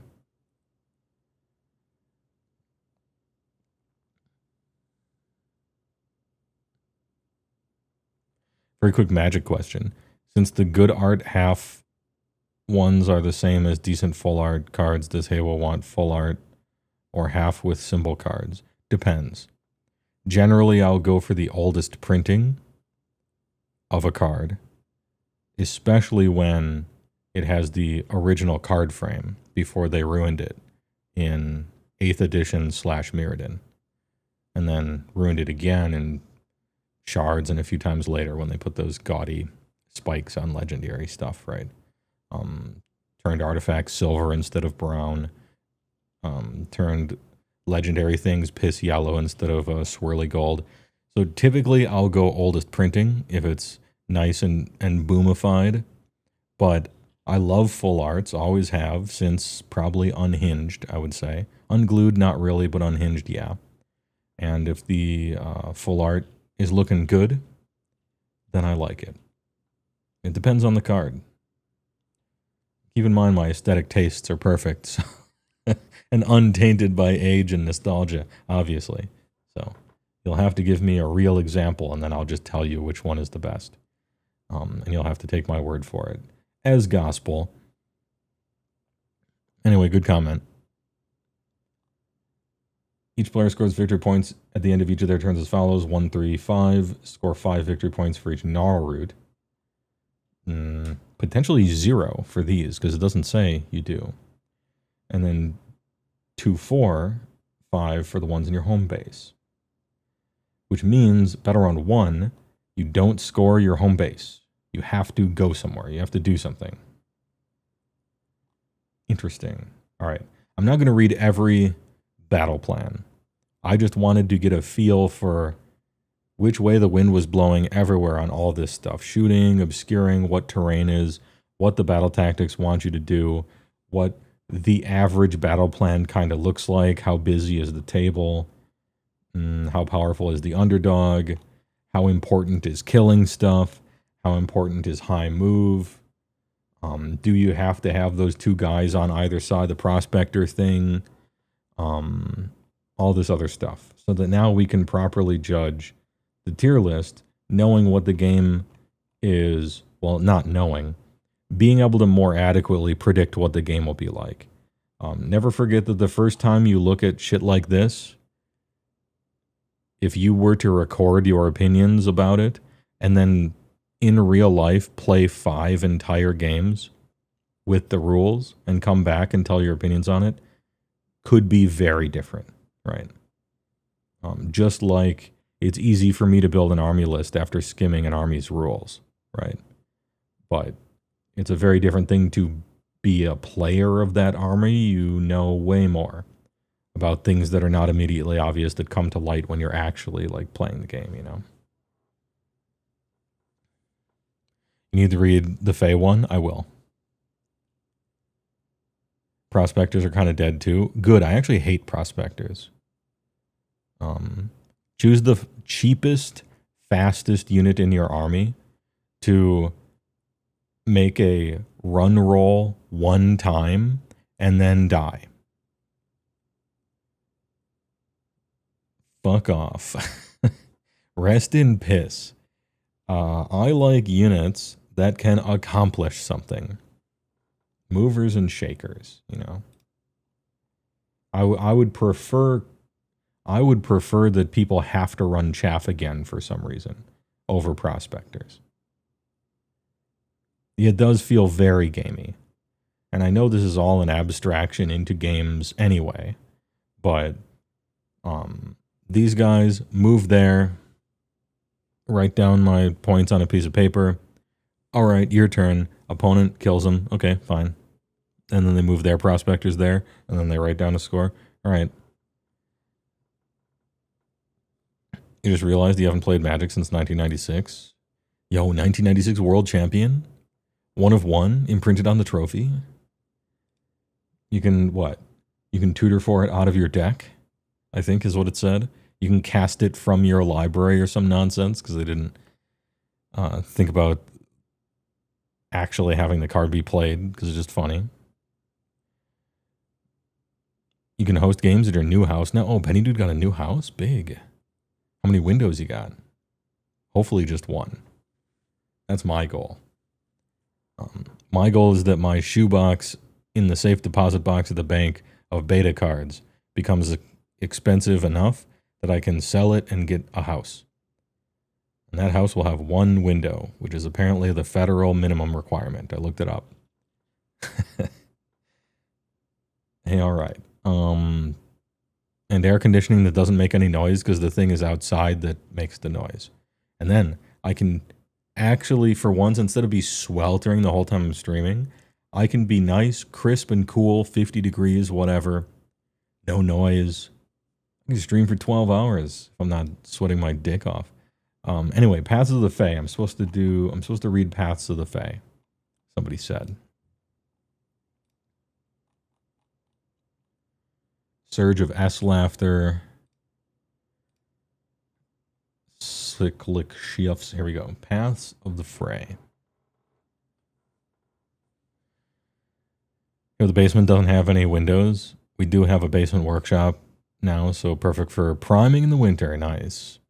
Actually, you know what? Maybe it is 2. You bring up a good point. Having one of those little ground windows in your basement is kind of nice for ventilation when you're priming stuff. So you just made me realize that if I were to have a basement, and I think I may, it would be worth having 1 window in that basement for ventilation so I could finally airbrush stuff, you know.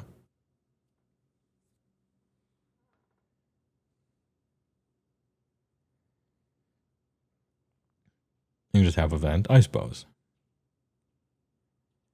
Just prime outside. The entire point is to have a house in the middle of nowhere anyway. Texas liver, not understanding Wisconsin weather enjoyer. But hey, all right, true. If you try to prime your models and it's cold outside, it'll kind of crystallize and fuck everything up. You don't want to do that.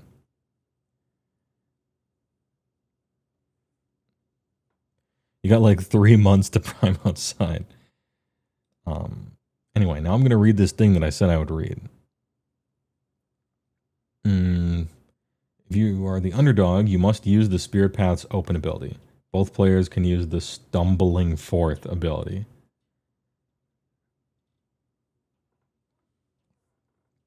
Once your battle round starts, the battle round, the Spirit Path is open. Pick 2 objectives to be the targets.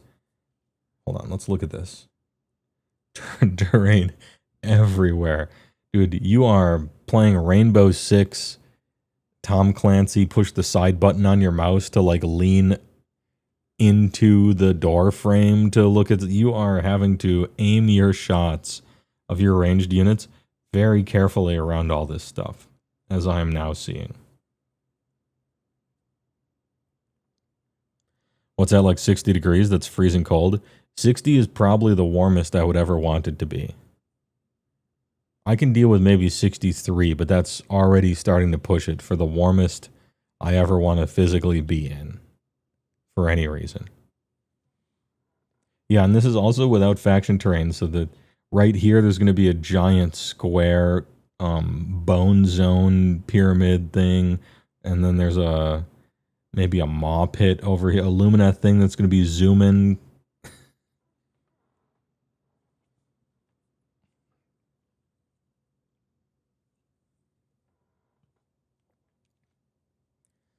It was 100 in your car when you left work today. I don't doubt it. I mean, I used to live in Arizona. My car would get 120 in Arizona sometimes, although I think the thing might have been malfunctioning. But yeah, your car is a literal oven. And you open it up and you got a chicken in the passenger seat. It's just been cooking under tinfoil all day. It would actually cook it. Just put some lemon in it. People used to do that outside in Guadalupe all the time. I would drive past. Anyway, I got better though.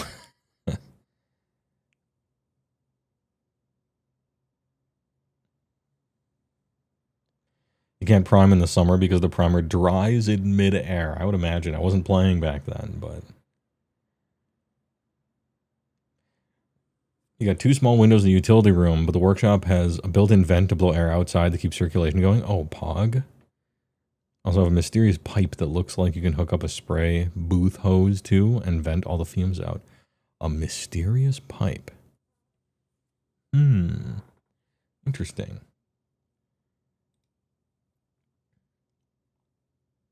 So 5 objectives here. Hold on. 4 objectives here. 5, 6, 6, 5, 5, 3. All right. 1 Mega Gargant battle plan detected. 1. 5. 2. All Mega Gargants. Rejoice. 2. 4. But you can play from the middle. 4. But you can't. 6. As far away from each other as possible. Okay. Mega Bros. It's not looking good this season. I'm counting like 3 battle plans that you would enjoy playing on just from number of objectives on the table alone. Mega Bros. Anyway, so if you're the underdog, you have to use the Spirit Paths open once per battle round. Start the battle round. Okay. Pick 2 objectives. All units within 6 of any target objectives must be removed from the battlefield by their commander. Those units are varnished. Then, starting with you, players must take in turns to set up each friendly varnished varmint, wholly within 6 of either target objective and more than 3 from all enemy units. Each model must be set up as close to that objective as possible. Units cannot use move abilities in the first movement phase of the battle round. If it's impossible for a unit to be set up this way, it is set up in reserve as a lost unit. You're stumbling forth. Pick a friendly lost unit to be the target. Set it up battlefield edge 9, 7.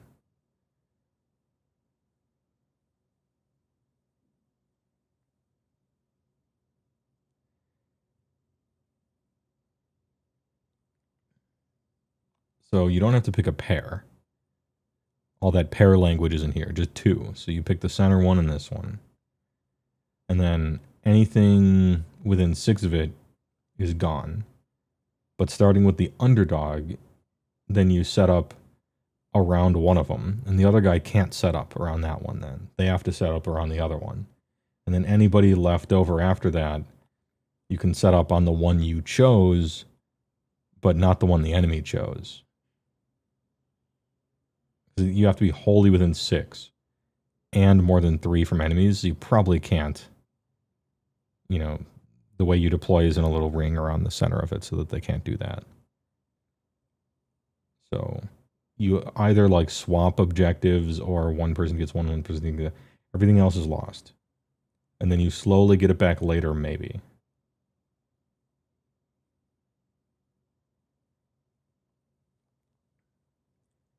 Funny. This is a good way of wording all this. We've had people get unsummoned before, and it was written a lot worse than this. So it's good they cleaned that up. This is funny. Make battle plans funny again. Yeah, true. Or you just pick an objective with your guys on it, and then this one that nobody's on, and you put half of your guys over here and half over here, and now you just free control an objective, which may also be common as well.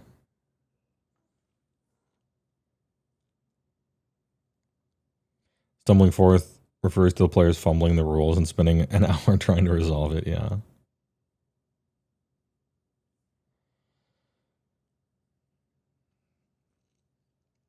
So, yeah, did we get there?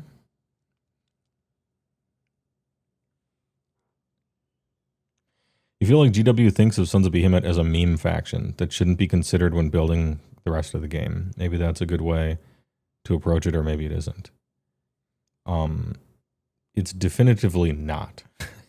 It is not good to do that. That army costs money. Putting Dan in Street Fighter with the pink gi as a joke character who sucks on purpose is a funny meme. Because you buy the game and get equal access to all the characters in it, and you can choose Dan if you feel like it, but next round you can choose whoever, right? And you can even specialize in Dan if you really feel like wasting your time. If you give a shit, right? But in a game, well, I guess they have DLC characters now, so this simile doesn't work very well anymore. But yeah, I don't think you should have a $700 army that the people who write the rules consider a meme and not worth writing battle plans around. Now, that's not the battle plan's fault. That's the battle tome's fault. Armies are supposed to do different things and have things they're not able to do and have things that they're bad at. And some things that they can't do at all. But it's the job of the battle tomes to make the game playable anyway.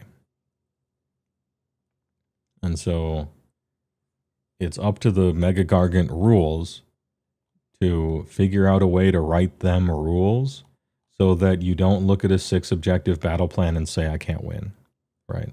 That's not okay. And you can do as many funny shit in the battle plan as you want because the battle plan is written for 25 armies. And if one of them is going to struggle on this, then maybe that's luck of the draw. But if one of them can't do any of them if they have a bunch of objectives, then you got to write that in. They just have to be able to play the game in their own way, you know. I'm not saying to homogenize everything.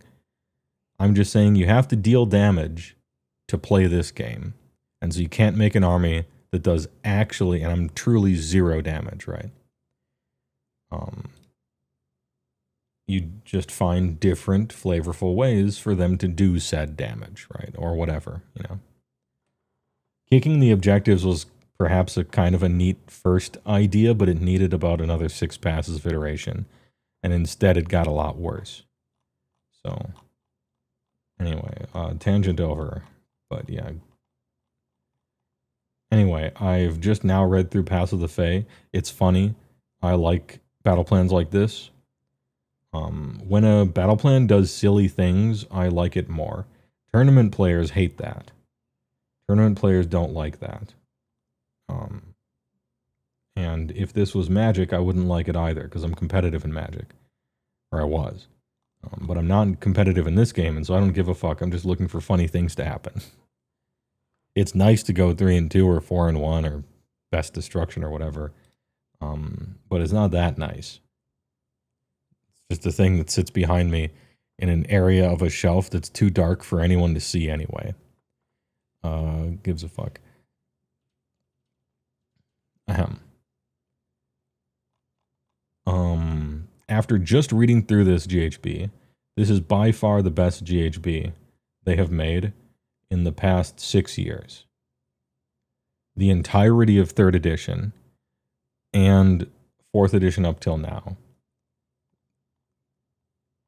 Having not played any of this yet, so who knows, maybe I'll hate it. This is by far the best GHB they've made since GHBs stopped having rules in them, like in 2nd ed or something.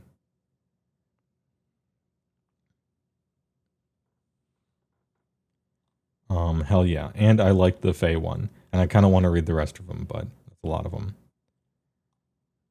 And I got to finish the funny tier list thing. Sick. Okay, so shooting is, shall we say, has a higher skill ceiling now. Or maybe, if you prefer, really bad or silver bullet against monsters and flyers, perhaps, whatever it ends up being.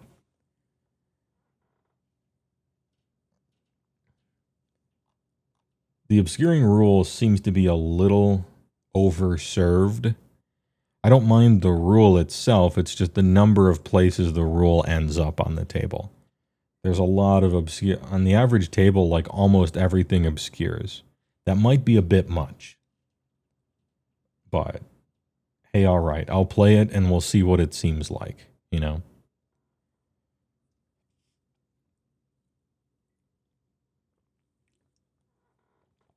Ahem. I've been yapping for 2 hours and 27 minutes. We're going to get back to the tier list, but I'll do it with a commercial. You can stand up and stretch your feet a little bit. TY for watching. And now that we know, at least we've seen what's going to happen, I think we can grade these things a little more succinctly. BRB. All right, we're back. Nighthawk in Shambles is universal flying. Flying is still amazing. Okay? Flying is amazing.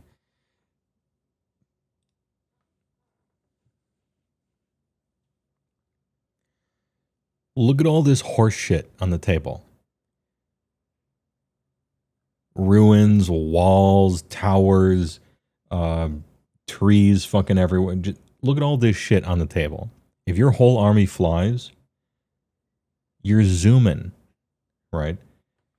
For one Stonehorn Beast Rider to go from here to here, which is probably in real life like 4 inches, you have to easily use your entire movement to crawl this far. Your entire army that flies, just fucking zooming. Not a care in the world. You don't even know what the climbing up and down rolls do.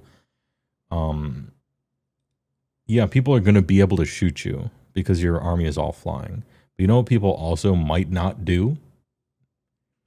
Take stuff that shoots. If obscuring really is that bad, people are going to put shooting units on the shelf, and flyers keep winning. Or maybe people exclusively, maybe all the flyers are so good. It's not cavalry season anymore. It's flyer season. And then people see all the flyers everywhere. They take the shooters off the shelf. They start shooting the flyers. The flyers go on the shelf. Who knows what could happen with the metagame? I think flying is crazy strong anyway. And the fact that you'll get shot by guys that people might not even play if they think obscuring is too good is like kind of whatever. So anyway, those are my potential silver lining thoughts. Fearless Exemplar. So we know, okay, the cannons are not great. So your shooting is kind of like ogre shooting, where your cannon kind of sucks. You can get past all your rerolling stuff, but there's so much obscuring. I'm gonna just assume people are gonna move away from shooting because of that. Maybe they won't. If you're really good and your guys are very maneuverable, maybe shooting is still good. Who knows? But we're leaning away from it.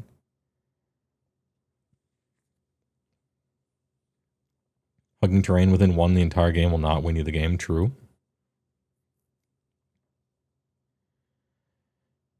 Once per turn army, you're shooting or your hero phase. Pick friendly human infantry hero, and then pick up the 1 friendly non-human infantry unit.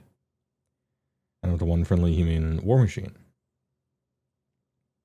All targets are within 12 of that hero, add 1 to rend of the infantry and the target war machine. So you got a war machine,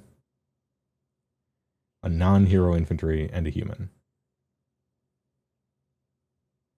Sorry, non-hero human. I misread it again. All these are humans. Humans get +1 rend. Long story short. Because technically the strongest thing to be doing in cities, I think, is using like a bunch of dwarfs and stuff. I can't see you really wanting to use a war machine. Maybe you do. But it is up to 1, so no big deal. If you're a human army with human guys, some of those human guys get +1 rend, and that's just a good bonus to not have to roll for and not have to spend a command point on. And you're in little bubble zones anyway, because that's what your army does. So, human buff, in other words. Draw Steel. If this unit charged, pick friendly, City Sigmar human. The charge's turn holders in 12 to be a target. Add 1 attacks characteristic of melee weapons. Okay. So you have to charge, and your human unit has to charge, and then they all get +1 attack. That's sometimes a little awkward to set up, I'll say, is to have both the hero and the unit charge of the same thing and both succeed and both stay within 12 of each other, right? But that's human unit gets +1 rend and +1 attacks. Are the human melee fighters in this army so bad that +1 attacks and +1 rend for free is still not enough? I guess that's the open question.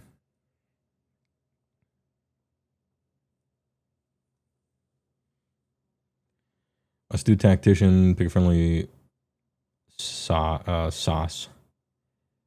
Add 1 to charge rolls to the target and 2 to run rolls for the target. No. Cosmopolitan Lita. Pick friendly City Sigmar infantry or cav, only in 12. If it's human, pick 3. Target is human, +1 wound, +1 charge for dwarf, and +3 move. Sorry, +3 control score for elf. RIP. Cosmopolitan Lita.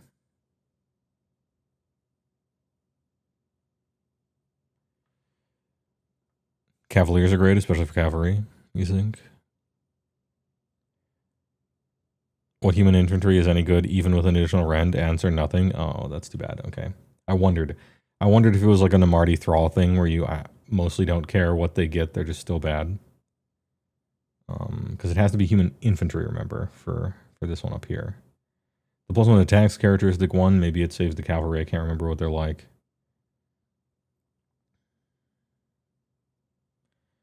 Pontifex Zenestra, I remember reading her. She's cracked, right?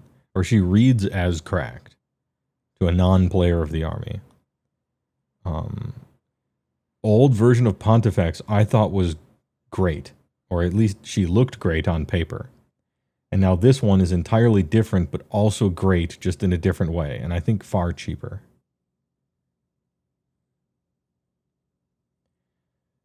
Uh, 9554. We got the Cosmic Word.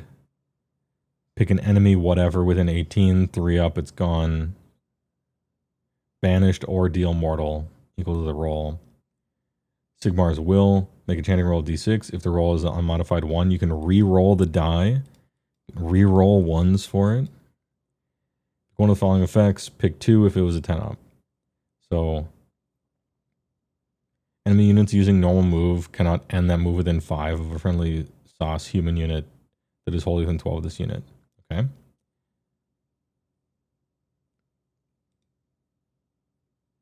Normal move, huh? Does that matter? Actually, yes, if you are blocking a lane, right? You put that unit like here. This isn't about going 5 inches up to you and having to make a 5-inch charge. That's still easy. But it's like you put a human unit like here, and suddenly the unit has to completely go around you in a brutal way and waste a shitload of movement if they want to like move past something they otherwise might have been able to just scoot past. So this is like maybe area denial, perhaps, in a really specific circumstance. Each time a friendly city's human that is wholly within 12 is slain. Roll die on a 6, inflict 1 mortal. Okay. Your guys blow up. Or pick up to 3 friendly city human units to be the targets. Remove those from the battlefield. Send them like you can wholly 12 of this unit and not in combat. Can't charge this turn. Oh, from anywhere on the battlefield. You take 3 friendly human units and just save them. And then surround your lady with them. I want to do the exact opposite of that. I remember the Night Haunt used to have an ability like this. Back in the day.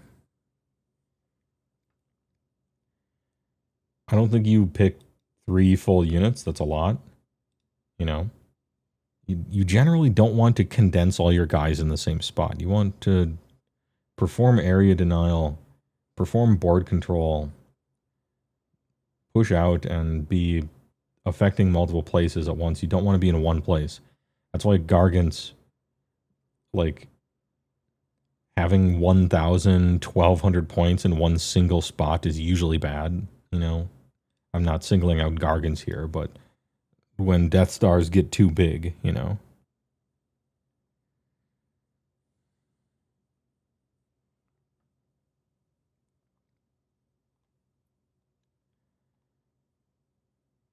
And you can, wait, you can do this on the opponent's turn. That's interesting.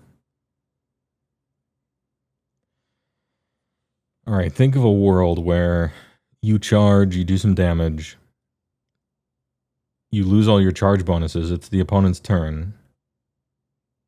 And then in the hero phase, you just teleport them out of harm's way, like 1 unit. And that unit might not die then. And it would have definitely been killed by, like, whatever, some counter charge. So I could see stuff like that. You know, you do it on your opponent's turn. Maybe. Tactical stuff all over here, but a lot of, like, weird silver bullet situational things. I remembered this thing being better the first time I read it. And it seems less better reading it now, even though it's a double priesty. Maybe it's when I read the original War Scroll or something, I'm not sure. And then Free Guild Cavaliers. 2 attacks, 3s and 4s, 1/1, 2 on the charge. Pretty low. 4s to wound hurts. Only 2 attacks per model is very low. For cav like this. If this unit is in combat and is not charged, pick up to 1 friendly marshal. Add 1 to the roll on a 4 for this targets count as having charged.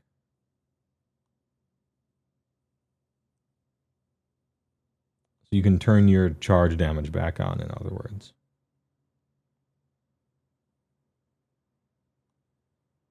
Pretty small amount of attacks though.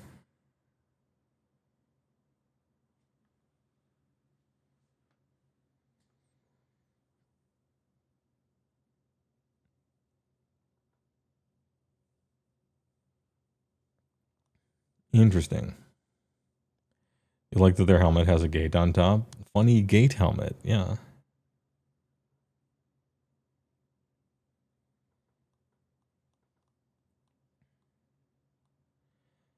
I don't know what to think about this cities thing. The Cav lost an attack in the new profile. Oh yeah, I remember looking at the other profile. They had 3 attacks, but something else was different. Anyway, the problem with the old Cavalry War scroll was that it didn't do any damage. And so I don't know that they fixed that exactly. Well, they wanted to make humans better. They were trying to do that. I don't know. I don't play this army, but nothing here seems any good. So I'm going to have to... Maybe I'll play against Cities of Sigmar on stream next, and then maybe they'll like destroy me, and I'll be able to... I'll open this tab back up, you know, and push cities up maybe. But as it stands, it might actually be trash. Hold on.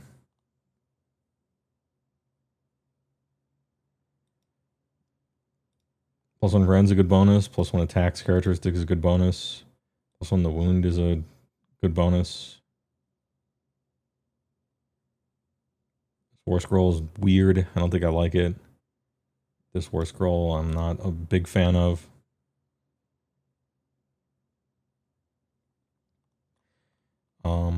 I don't know if this is... Yeah, this may or may not be enough juice to make them good. I'm not sure. I'm gonna have them in the cube zone. I'm gonna put them in the cube zone for now.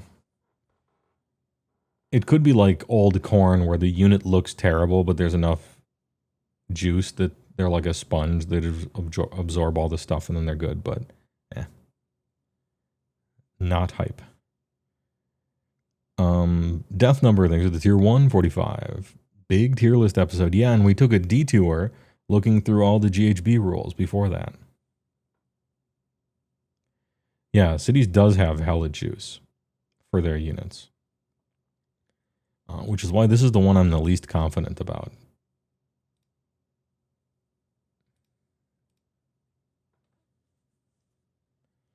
It plays like 3rd edition corn. Then I hate it. No, I'm kidding. Wait, am I kidding? Did I like 3rd edition corn? What was 3rd edition corn doing? 2nd edition corn was awesome. What was corn doing in 3rd edition? Actually, better question. What's corn doing in 4th edition? Murder lusting into combat so you couldn't charge? Oh, well, fuck corn then. Bloody competitors. Friendly non-hero bloodbound and non-hero blade demon. While they're within 12 of each other, add 1 to wound rolls for the target's combat attacks. Non-hero bloodbound and non-hero blades of corn demon. Are you guys mixing? Are you guys race mixing in corn nowadays?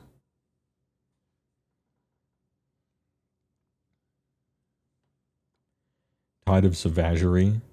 Pick a friendly bloodbound hero and up to 2 other bloodbound units that are wholly within 12 of that hero. Add 2 to the target's move characteristic. Hey, good. 2 of the target's move characteristics. That's good, right? Once per turn army, your movement phase. Bloodbound hero. What kind of bloodbound hero are you trying to play with? I know bloodbound units. Bloodbound means mortal, right?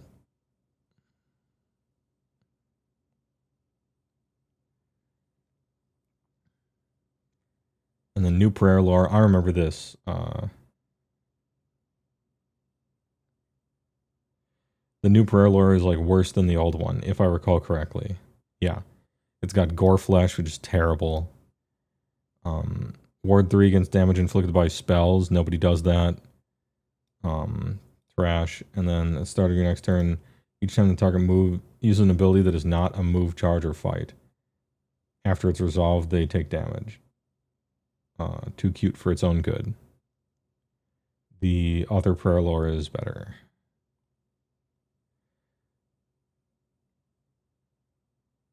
Slaughter Priest? Oh, true. Yeah, alright. Yeah. +2 movement characteristic. That's good. Be fast, right? I know everybody's playing demons now, because demons are good, so it makes sense that this thing is focused on mortals.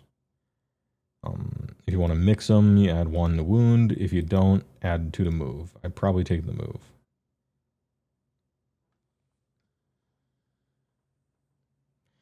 Mighty Lord of Corn. This unit is in combat. Pick a visible or friendly bloodbound unit that is wholly within 12 and not in combat. You can move a distance of the value of the charge roll. The unit can move through combat ranges of enemy must end within. If it does so, the unit has charged. Once per battle, any combat. If this unit's in combat, pick a visible friendly bloodbound unit that is wholly within 12 and not in combat. So you can Scorpion get over here your own friend that isn't in combat to pull him into the combat that you're in as your foot hero guy. How is a foot hero in combat when the unit next to him isn't? I suppose that could happen. But what's the buff you're giving that unit, though? As a foot hero, you need a buff, otherwise you're useless.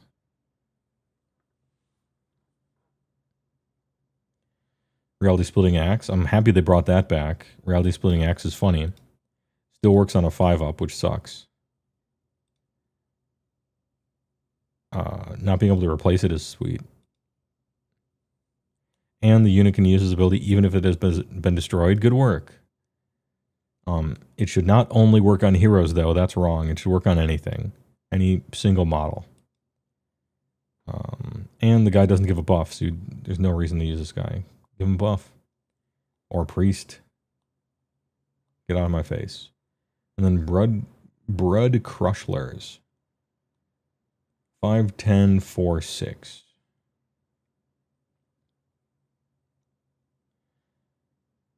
Two attacks a model. Alright, so 0 damage. Crit mortal, though, I guess. But yeah, 2 attacks a model. Not really something I'm trying to do, especially in a unit of 3. At least even the human cavalry has 5, but these guys only have 2. Or 3, I mean. Brass Stampede. If this unit charged, pick an enemy unit in combat. 3-up, can move 2d6 past their models. It's actually a bad ability. It's not a good ability. Unless you roll 11, it's like not a good ability. So, okay, yeah. Corn mega trash.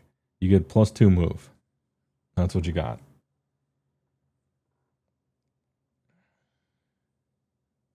Use the axe on a Mega Gargant. They have a special rule that makes them take mortals instead of dying. But it would do a bunch of mortals. It's like a 2d6 or maybe 1d6 or maybe it's just 6. I can't remember.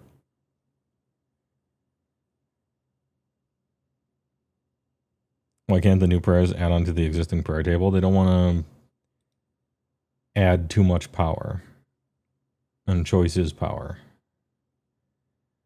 Although if these added on to the ones you normally use, it wouldn't matter because you wouldn't use any of them. I don't know, maybe a corn player can tell me that I'm super wrong, but all of this stuff looks awful. This looks worse than the cities one. Possibly even trash. I'm like really not enjoying. In fact, I don't like it so much. I'm going to talk about what I do like about it. I like that they brought Reality Splitting Axe back. It's a fun rule, and we need more fun rules like this in the game. And I like that it works even if the unit has been destroyed. That's fun. It only targets heroes, which is dumb. It only works on a 5-up, which is dumb. The guy it's attached to doesn't have a buff, so he sucks. But it was cool that they did that. It's cool that they did that. And +2 move is nice. Hey, alright. Trash you. We back. Corn player here. The only thing worthwhile about the corn update is that blood crushers suck less, but also why would you take them when you can just get 100 attacks with blood warriors and call it a day? Yeah, probably. Blood crushers didn't seem good in the book or the index. They don't seem good here. Perhaps better, but yeah. Corn bad update. Let's start blasting through them in some kind of order. How about Flesh Eater Quartz?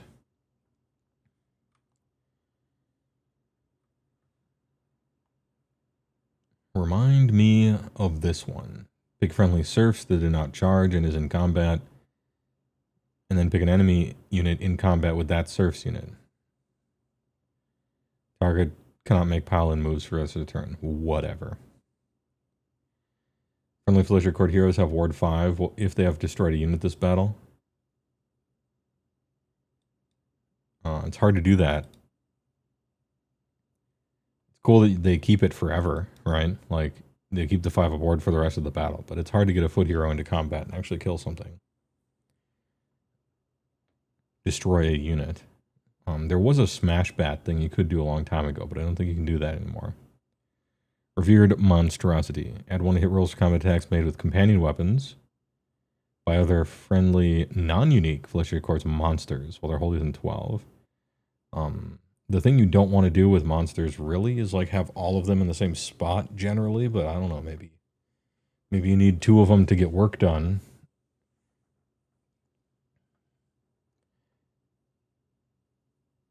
And it's only other friendly. It's not yourself, which usually it is yourself, but this one is only 1 other. Which is weird. That being said, it's a monster trait, so it's just free if you're playing monsters. Savage A-Bomb. Add 1 tax characteristic of companion melee weapons. It's like not the worst, right? Because you could get the, whatever it's called, Grand Slavering Mar. That thing, like the big bite, another chance of the big bite. Horribly Resilient. Heal D3. If it's not a hero, heal 2D3. Heal D3 and then heal 2D3 if it's not a hero. Okay.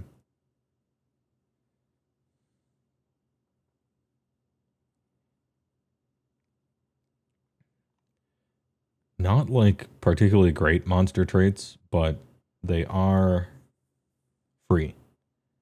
And Black Clatterhorn is at least something. Abhorrent Ghoul King, the man on the ground. Is in Garuk's Wake a Timmy trap? No, it's just supremely expensive. And destroy effects are the thing that people have the most protection against. You're thinking properly because board wipes should be asymmetrical. Otherwise, you're just kind of delaying the game. But in certain decks, it's fine. Like, board wipes should either be like 3, like Toxic Deluge, maybe Damnation, probably not even, or the 1-for-1 that sacks 13 creatures, and then like Garuk's Wake, Plague Wind, or something. Very little in between. If you regularly, very often get to 1 billion mana, then Garuk's Wake is a fine, like, Wrath effect.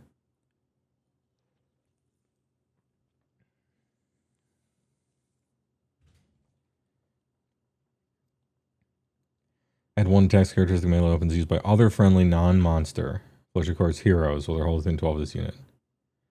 In addition, add 1 tax characteristic to this unit's for each other friendly non-monster FEC hero only within 12 of this unit. Max of +3, no fun allowed. Fun detected and not allowed.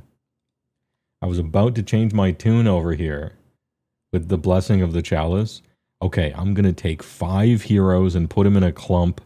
6 heroes, put it in a clump. Like, this guy gets +5. This guy gets 10 attacks now. That entire clump runs up and kills something. Making sure to do all the other guys first, maybe, so they all have technically added to destroying that unit. Now they all have 5-up wards, perhaps, or something like that. some little hero hammer council. But max of +3. Run 1-2 damage. No. Long live the king. If this unit would be destroyed before removing from play, friendly non-unique flesher cords units smaller than 12 become enraged. Melee weapons used by friendly enraged units have crit auto wound and score crits on 5. Interesting. So you like go get him killed. And if there's some flesh eater cord unit wholly within 12, it becomes enraged and gets bonus shit.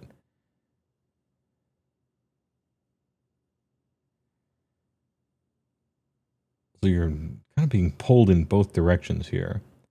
And building army lists doesn't like you using a lot of heroes.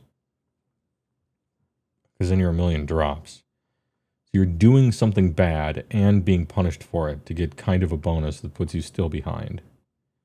It's a good idea to give you an option to build around something goofy, but I think there are too many restrictions right now stopping that from being good. The least of which being the heroes aren't good at fighting.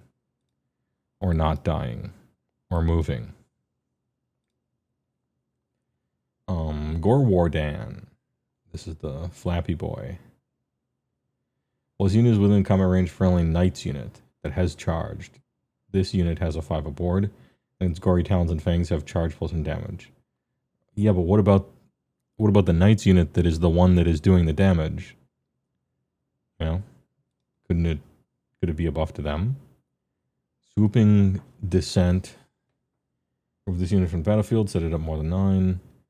Within 6 of the edge of the battlefield or within 3 of an objective you do not control.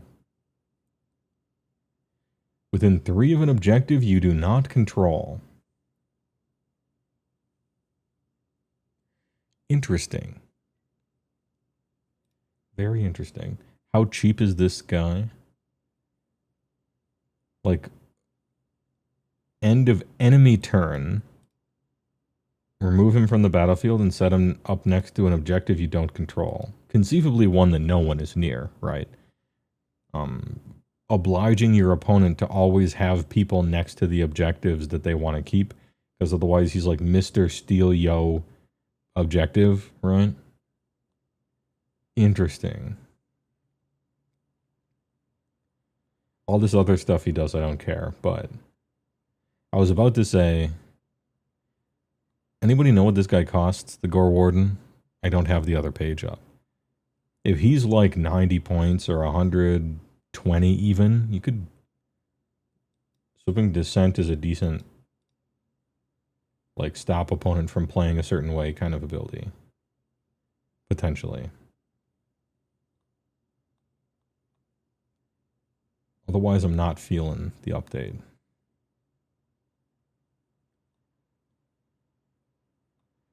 I don't think there's like actually anything here that matters. He's 140. Okay. It reminds me of that season in 3rd edition where your hero could move during the opponent move phase, and so you would choose guys that have teleports instead of moves, something like that. He's something to think about.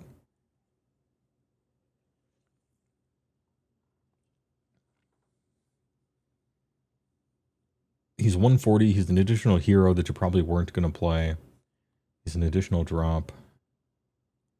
Maybe he's not. Maybe you can roll him in.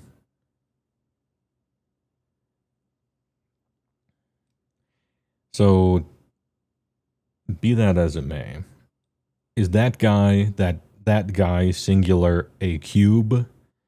Or is like, you maybe might play this guy as a funny trick and everything else? Kind of so. I mean, monster traits you get for free, but you weren't playing any... Were you playing any non-unique monsters in FEC? I think no. I don't think these would like cause you to decide to if you weren't. I mean, I remember looking at their non-hero monsters. They didn't seem good. I think he's maybe a cube.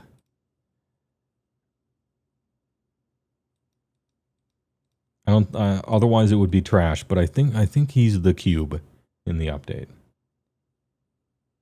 Perhaps.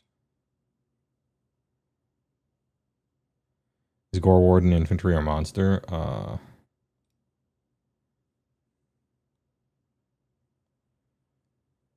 Infantry. Yeah, infantry.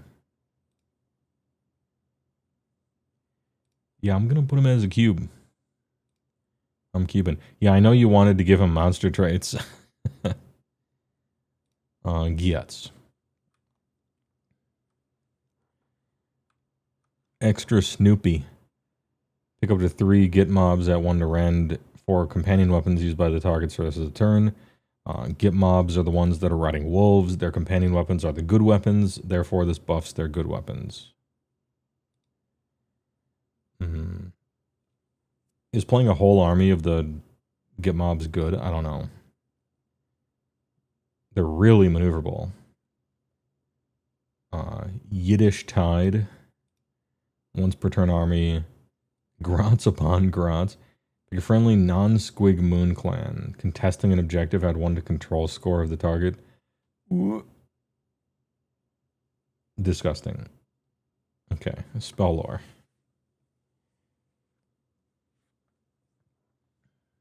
Unlimited, each target can immediately use a retreat ability as if it were a move phase, no normal damage. But everyone can just retreat.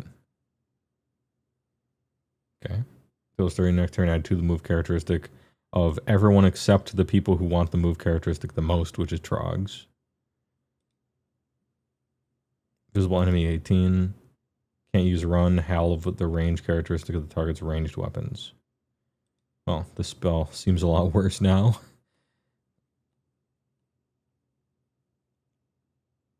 Oh yeah, Loon Smasher Phonetics. Fun and cool out of 10. I don't know how good, but fun and cool out of 10.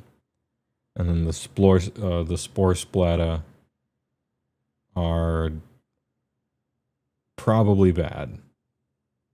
You know, you can push them up against the back of your front line enough so that maybe their debuff does something. But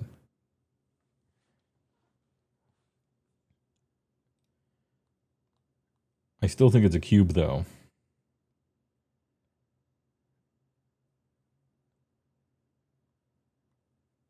Yeah, but the cube is very shiny. Because Loon Smasher Fanatics, what a great update. It brought back the funny thing, the hide inside the unit. It solved the problem of which one it's in a good way. They spin out, they kind of ruin charges. They don't fight first. So there is that. That's an issue, but still funny. They're top of the cube.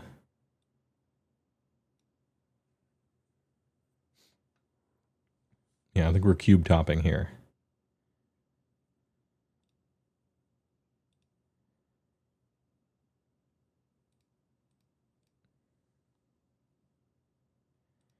Night Hound. Gitz is just a bit outside, in your opinion? Oh, what else? What else do they have? Like, what are they going to use here? You think the Git Mob stuff is really neat? Or am I wrong about the wizard spells? +2 move. +2 move is good, right?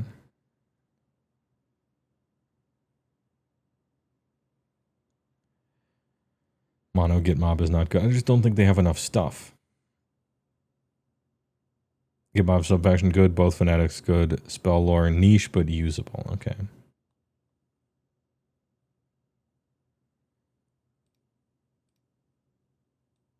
Bottom of just a bit outside, you think?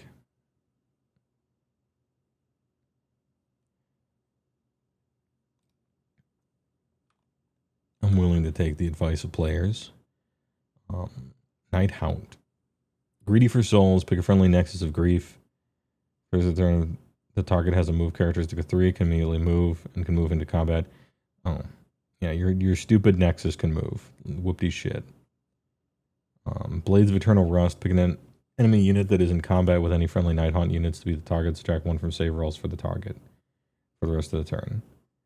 Well, real shit. Enemy hero phase, though. So I see this debuff, and I'm like, that's a wonderful debuff. And it's just any enemy that's in combat with a friendly Nighthaunt. Damn, that's great. But then enemy hero phase, you're in combat in the enemy hero phase.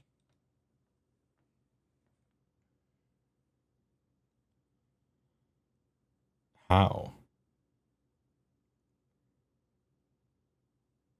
I mean, it could happen. It can naturally happen. Sometimes people roll really bad, you know? Anyway, interesting.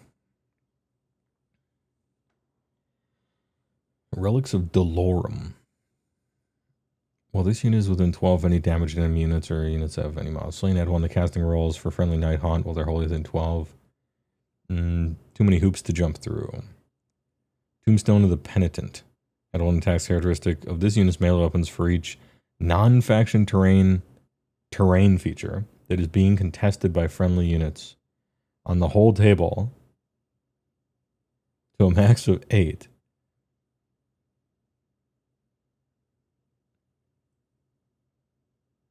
For each non-faction terrain feature that is being contested by friendly units. Table wide. So one hero gets plus, well, I mean, this would never happen, but like plus 8 attacks to his funny thing.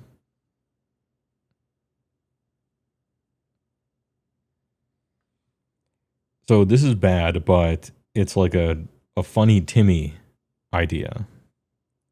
Like there's a lot of terrain that's all close to itself, and so you can probably be controlling maybe 4 terrain features. Like I'm just looking at this. You can pretty easily be probably controlling 4 terrain features at any one time. And so you give some random hero plus 4 attacks is kind of funny. I don't think it's good, but it's funny. Amulet of Waking Nightmares. Pick a visible enemy hero within 18.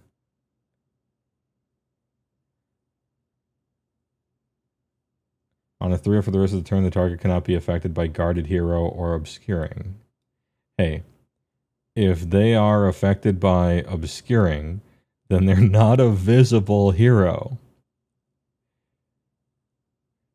Right?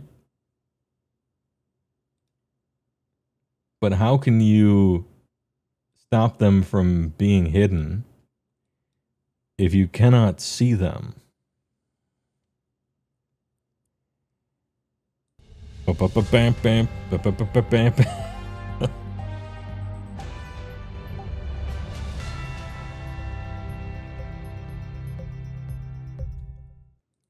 This just in. Rule doesn't work. But hey, all right. They'll fix it.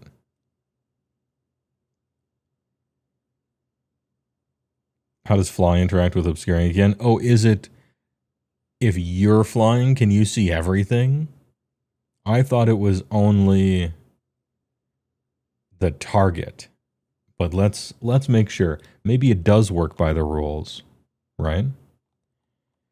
Maybe it does work, and my joke doesn't. Either my joke works or it doesn't. We'll figure this one out together. The fuck page was this on? Here we go.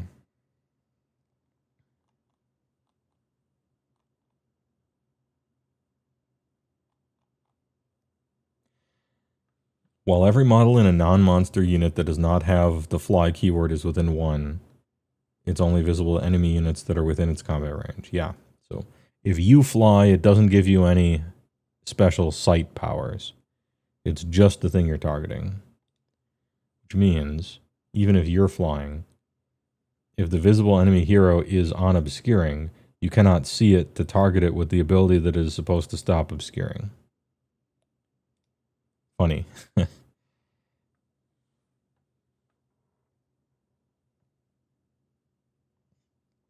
And then you get Kurdos Valentian, who Add 1 hit and wound rolls for this unit's combat attacks. Yeah, I don't care.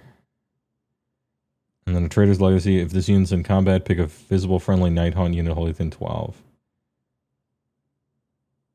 Target's melee weapons have anti-hero. Add 5 to control score, or enemy units cannot use commands. Ding, ding, ding. This is the one. The third one. That's the one you want. He only gives a buff when he's personally in combat, which is a bit of an issue. He kind of fucks people up for a foot hero. Like, if this foot hero is fighting a unit of infantry, he's on 5 attacks, 2s and 2s, 2-3 crit auto wound. He actually kind of slaps infantry around, which is funny. And they can't use commands, most likely.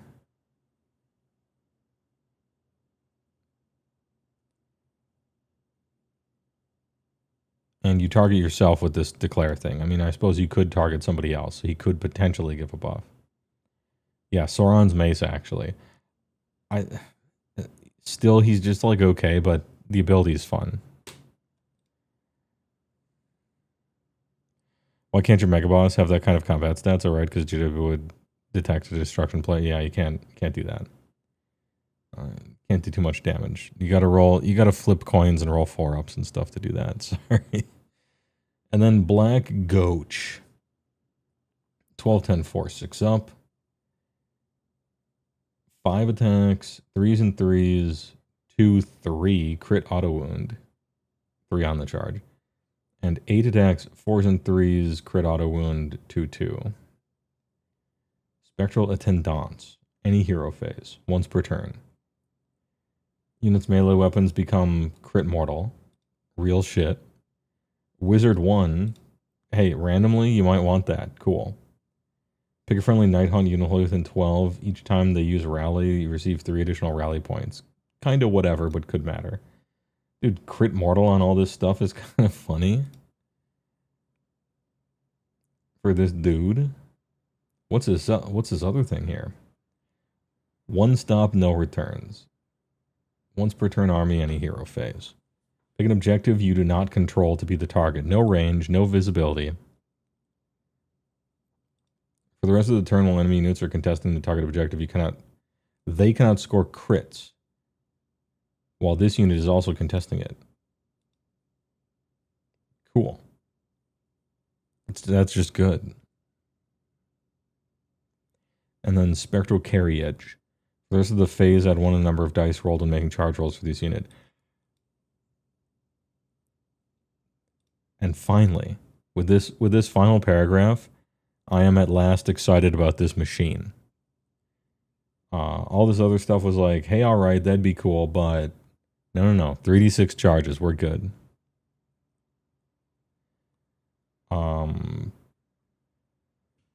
Any hero phase, too, for both of these things. They're just happening. Funny black coach man. Now stick that in the battalion that allows Night Hunt to have a 5-up around it. Okay, we'll do a recap. Probably won't happen, but it's a strong buff, or a strong debuff. I don't know who wrote that. No.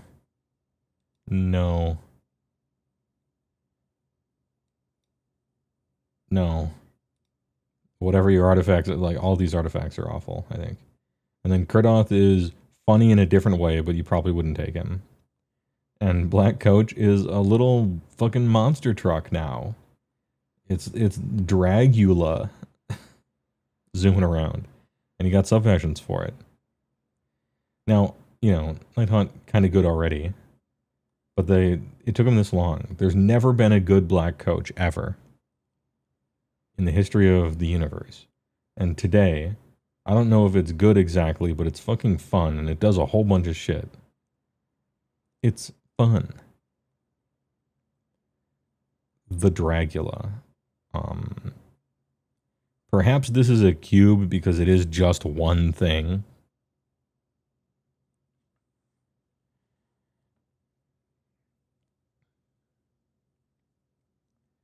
I might be showing some bias to the one thing that is upgraded because it really was just one thing. But that's hype, dude. This is a hype tier list. It's not a metagame calling tier list. It's a hype tier list. The Black Coach, looking fun for the first time ever. Upgrade complete. You've upgraded the Black Coach from a paperweight to a unit. Potentially on the battlefield. And that's how exciting that is. We're here.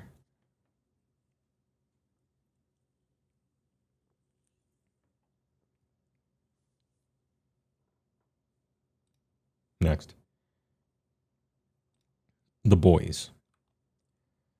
If these two pages just say undo everything that happened in the battle plan and give the index back, it would be fan fiction, except it'd be fun aloud.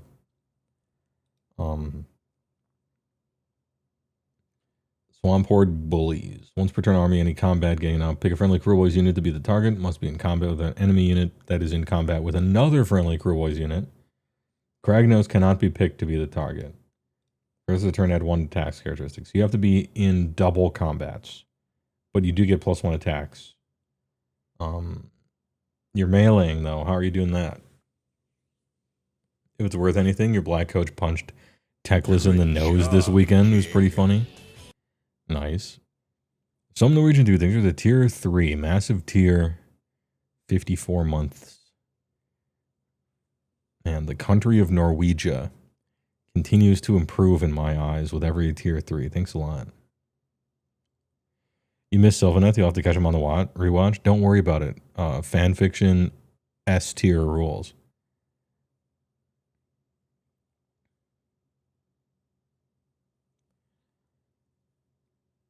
Cruel Mockery. Pick a friendly Crew Boys unit to be the Insult Hurla. Visible enemy within 18 till start next turn. Each time the target uses move and does not end the move closer to Insult Hurler, inflict D6. I think you can get around that. I think you can get around that in various ways.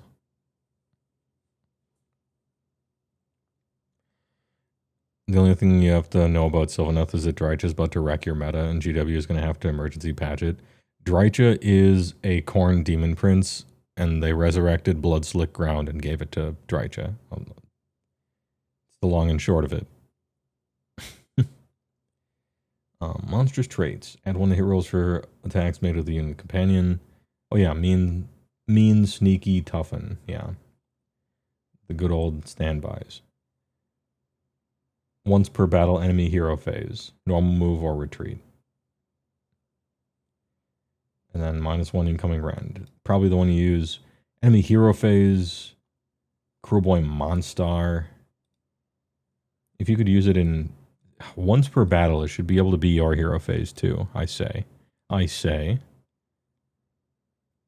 Anyway, free shit if you're playing monsters.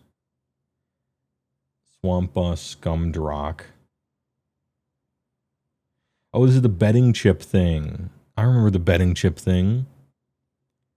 The first time you fail a dirty trick roll each turn, give this unit 1 betting disc.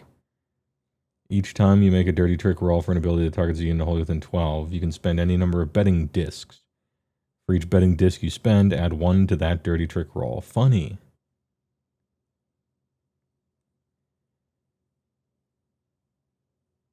Rigging the odds. Pick an enemy unit in combat with this unit to be the target. Roll die if the roll is less than or equal to the number of models in the unit. For the rest of the turn, each time this unit uses attack, if all the attacks targeted. Crit 5. Interesting.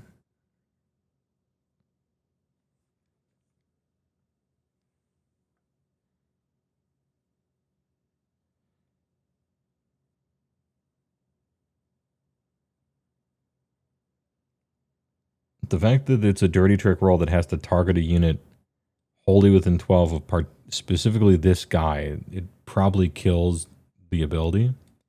But it's a fun idea for an ability, so I like the direction. the betting discs, and failing a dirty trick roll means you are better at succeeding ones in the future. Like that kind of stuff is a good design place. I just don't think it's quite right here. It needs another pass. And then kill a boss on Great Nash Tooth. Holding within 6 battlefield edge, you can remove it and set it up wholly within 6.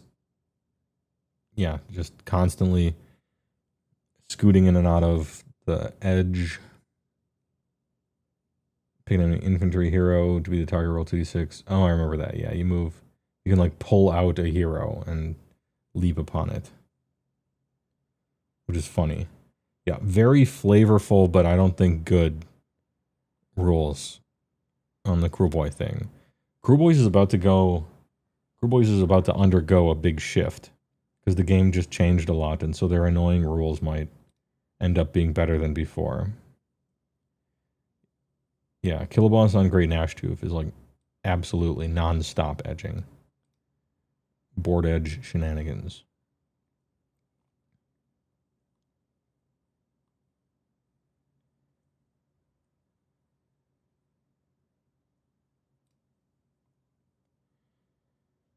I kind of feel nothing. I don't know. I don't care about the Cruel Boy update.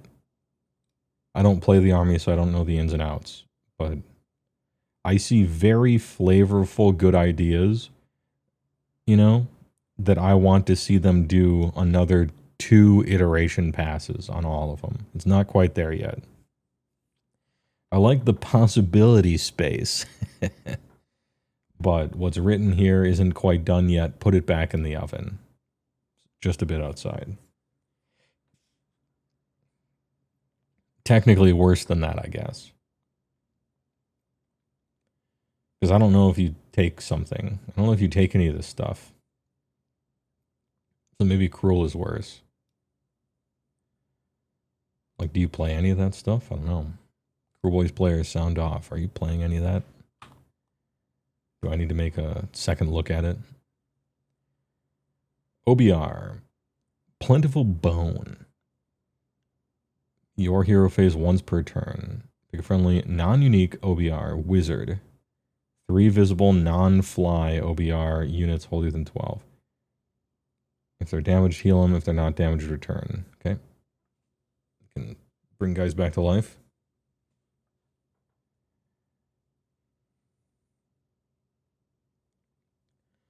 Disapplied Hecatoy. 5 +1 charge rolls, but wait. Pick one of the following effects to apply until the start of your next turn. Pick a visible, friendly, non-hero. Non-fly OBR infantry. And it just gets a ward. Or +1 charge rolls, or +1 wound, or anti-charge +1 rend. Feels like good, right? Seems just good. Hey, pick a unit. And it probably, let's be honest, gets a 5-up ward every time. I don't know, maybe wound rolls. Maybe you run up into the middle of the board and give it +1 rend, but what's Bone Reaper's infantry except for the big shield guys, the Blendermen who aren't good. It's just Mortec Guard, right? Correct me if I'm wrong, but Mortec Guard are not good. Am I remembering wrong? Oh, they got a new war scroll down here. Okay. I recall them not being that good. Spell Lord Bolster Creation. Starting next turn, ignore the first point of damage allocated. And it's your unlimited. Oof. Oof. This shit sucks. And 1 tax characteristic that targets melee weapons until the start next turn. Okay.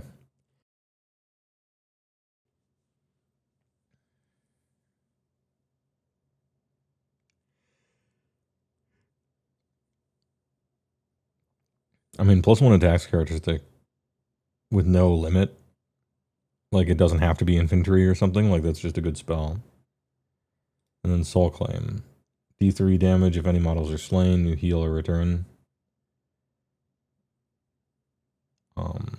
Your other spell lore has an unlimited stuff procs as a 5-up. Now, +1 attacks is probably better than that, but not by too much. And this other stuff is kind of whatever.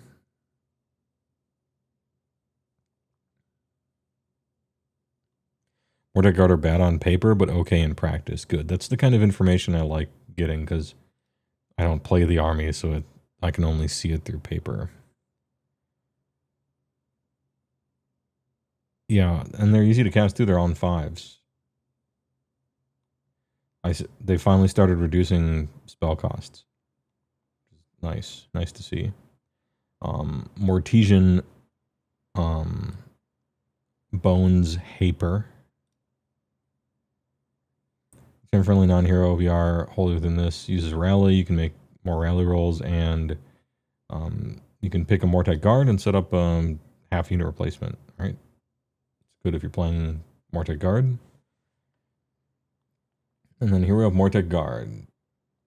1 health, 4-up save, 10 guys. Not good this edition so far. Maybe the GHB will change things, but I doubt it. It looks like a move places and kill shit kind of GHB, and not exactly a I want a line of 10 guys to take the brunt of this attack. But who knows? Anti-cavalry 1 rend, crit 2 hits. Whereas the face, subtract 1 from the rend characters of weapons used for attacks, target that friendly unit. Oh, War Machine, Monster, or... Okay, so you become bodyguards. So these Mortec Guard are actually bodyguards, huh?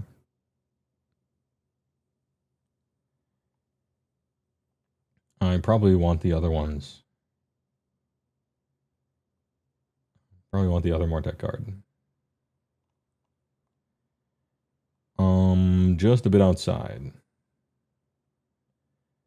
Hekatos seems good. I don't know what their other ones are. This spell is good, but your unlimited spell is awful. And your normal spell lore has a 5-up. 5-up crit 2 hits, you know? Just similar. And then I'm not impressed by the War Scrolls.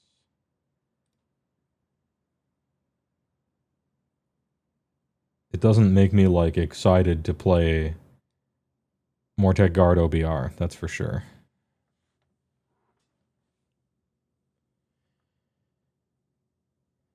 We're Cuban. Is this about my cube?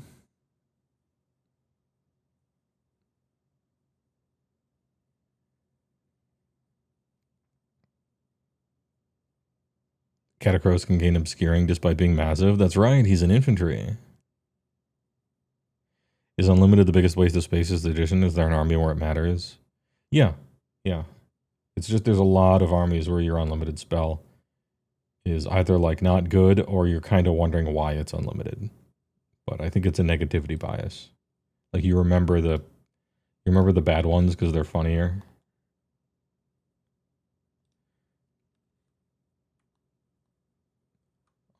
The Ochre unlimited spell is decent. Actually, the thing that kills unlimited spells largely is the fact that you can't cast the same spell on a unit twice, which reduces a lot of the whole power of unlimited to me in my IMO, depending on the spell. Grounded Overlords. You're here to shoot, and there's going to be a lot of obscuring. But there is a run into them kind of thing, and see. You also can't spam wizards this edition. I mean, you can, but you really don't want to.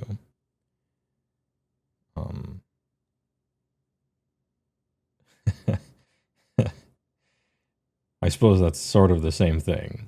Like, can't as in you can't, otherwise you won't be good, right?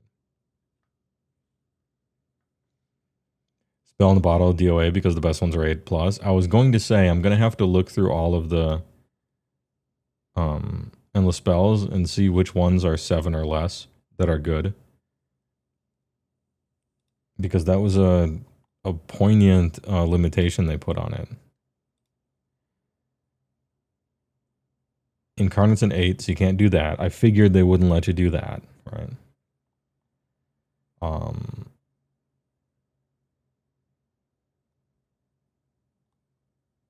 oh, it doesn't list the, oh, banishment. Okay. So we can assume that the banishment cost is the same as the cast for these. Nope. You don't want it. Nope, you don't want it. Bring head.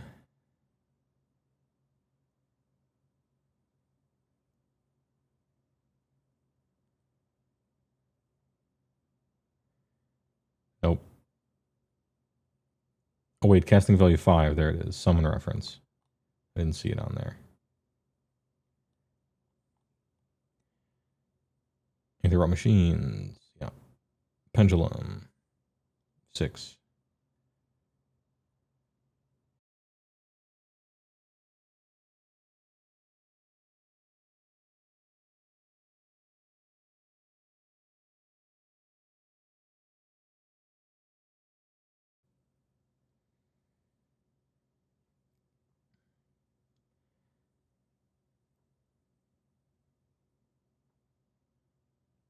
Enemy units cannot use commands while they're within 3 of either part of this manifestation. So in combat, in other words, with it. I mean, like, maybe.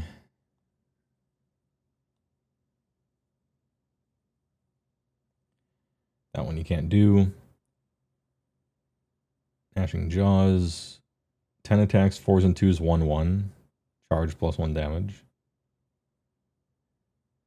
Maybe. Palisade, nope. Shards of Valagahar.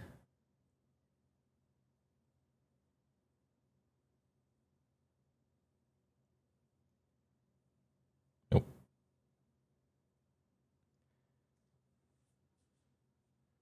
Pick friendly unit wholly within 6 of one part, remove the target, and set it up wholly within 6 of the other part. Wholly within 18 of and visible to caster. For what? Each part of this, I guess? How much movement can you actually get from that in KO?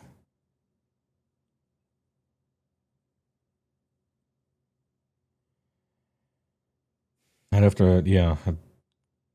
KO's new transport rules. I wonder if when you teleport a ship, what happens to the dudes? Yeah, I guess it is a movement army, so you don't care.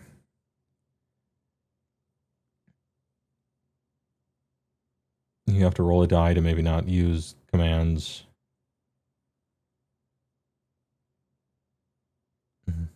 Okay.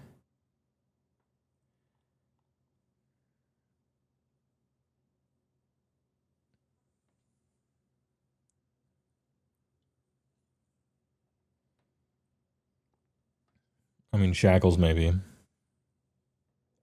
Bridge can pull units out of combat.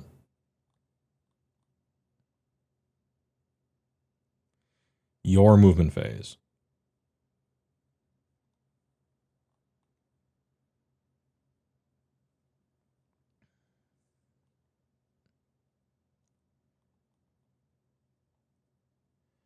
Gravetide, can't do it. Cast on an 8. Maelstrom. The Burglar. Thanks for the $2. Kill gets a 5 aboard artifact. GG, well played. Everything else, hey, alright. Thanks for the $2.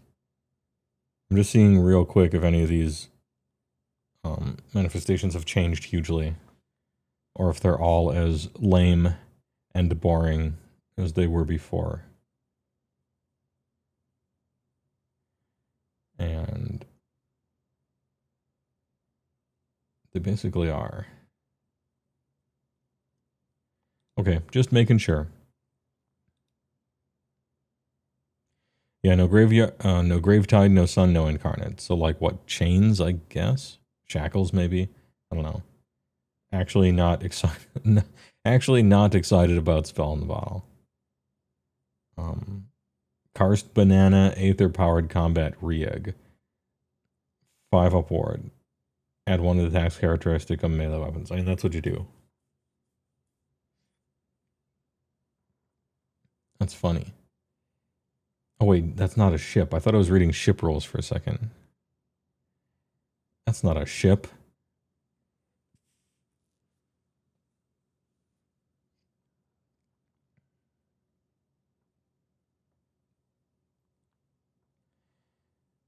Friendly unit within 12 was picked to be the target of an enemy spell ability. Stopped reading there. Blazebeard and Sons ejector pod. If this unit is in combat, pick a friendly visible overlord's hero wholly within 6. Move the target from the battlefield, set it up wholly within 18 and more than that. Okay. Actually jettison. Or you get literal Stonehorn old charge ability that they took from us and they gave to you. Funny. Funny Stonehorn charge man.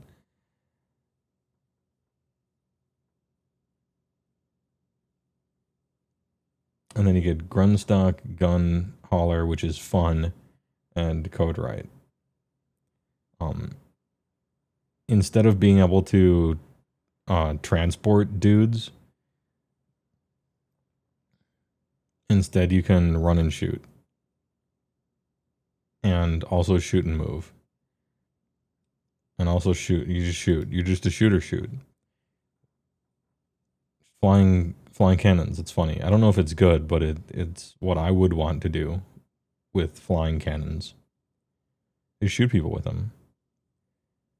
Code Right, Aether Shot Pistols. Just gets Vex points. And then, alright, listen up. Wholly within 12 of a friendly non-hero KO unit. Pick a visible enemy unit within 18 to be the target. Then choose to spend either 3 or 6 points. Pick one of the following effects. If you spend 3, subtract D3 from the target's move characteristic. Kind of good. Spend 6, halve the target's move characteristic. Kind of good. Kind of really good. Maybe. Any hero phase. Okay. If you spend 3 Vex points, subtract 1 from wound rolls. If you spend 6, -1 rend characteristic. And 1 from wound rolls. Oh shit. Both.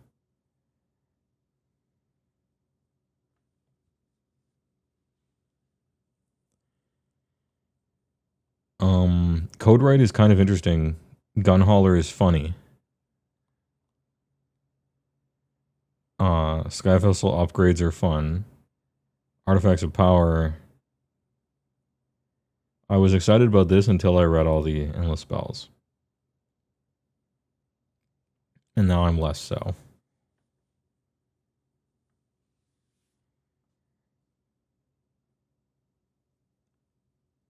Two frigates, Brock, 24 engine riggers. Let's go. I'm in. It'd be a fun army. Does it matter if a 5-1-foot hero dwarf has a 5-up ward? No. I thought I was reading a ship for a second.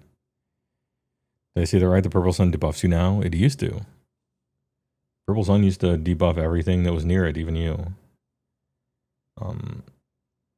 Subtract 1 from save rolls, friendly, and enemy units while they're within 3 of this manifestation. It used to be a bigger range, and it did that same thing.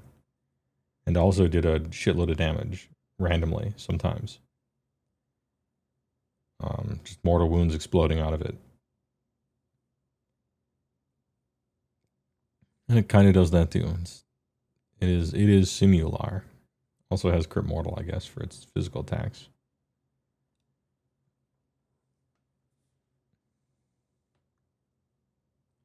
Purple Sun would outright eat whole ass units in 3E. Sometimes it would, yeah.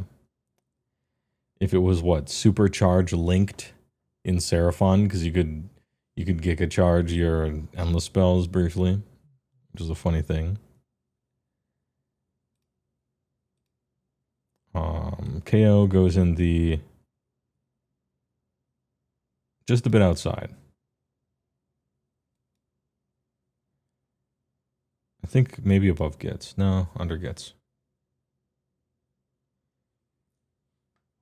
Gun Hauler is cooler, but probably won't be taken. Code Right is kind of interesting.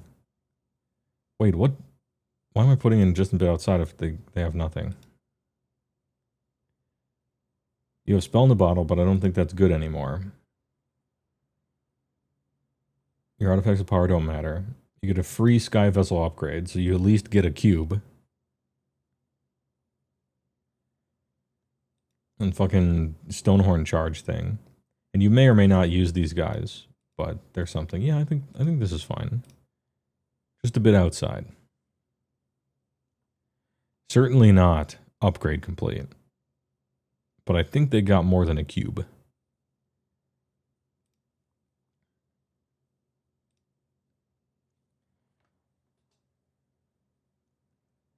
Points make or break KO, to be honest. Their ships are always so expensive, and so are their only good units. Yeah. Yeah. Much like the code right, you actually are waiting for the points to drop to scour the book to see how small your army will be.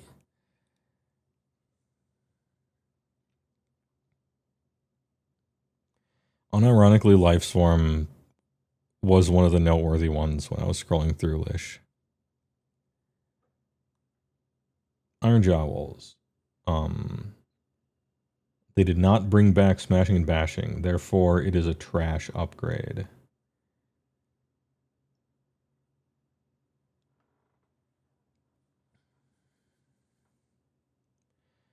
You get to use Mighty Destroyers a few times, but Mighty Destroyers is tiny and dumb. I mean, it's good, but duff up the big thing. This sucks. Monsters traits are free, so you just get value.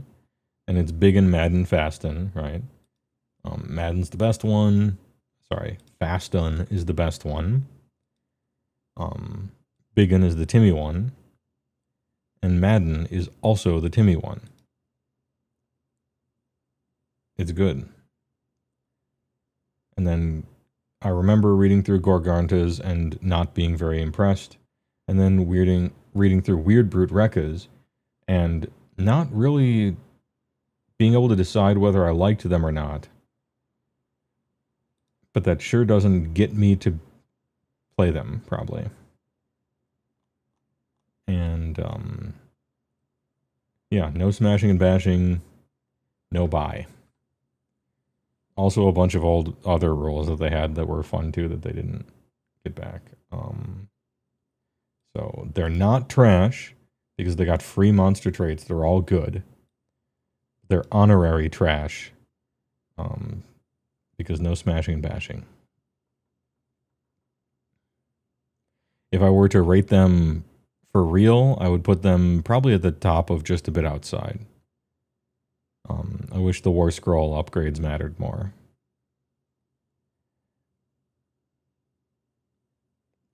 Oh wait, if somebody takes a picture of this, they're going to read this and think that they're trash. So I should probably, instead of put them in a place for a reason that no one will know later, I should actually just a bit outside, I think.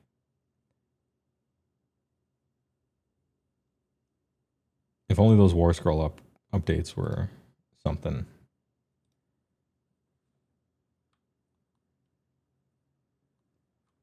But the monstrous, those monster upgrades, great. Speaking of monster upgrades that are great. Fire Slayers. If you like playing with Magmadroths, damn, dude, they might actually be good.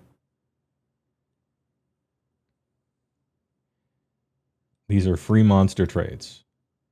For the rest of the turn, double the attack characteristics of Firestream, and it has a damage characteristic of 3. Blast them, John. 8 attacks, 3s, potentially 2, 3. Okay, funny. Subtract 1 from the Ren characteristic weapons to target it. That's great. And then Peerless Lineage, you can pick another eligible unit to be the second target of the Rampage ability. What's the Rampage ability? Roll die 3 up for each model in the target unit for each 5, inflict 1 mortal damage to the target. Oh, well, that's bad. That's awful. But that's fine. Take Thickened Scales. And possibly Incandescent Blaze if you want to blaze it. The burger thing is $2. IJ wish list, a solo book, no Cruel Boys, S&B. Yeah, same.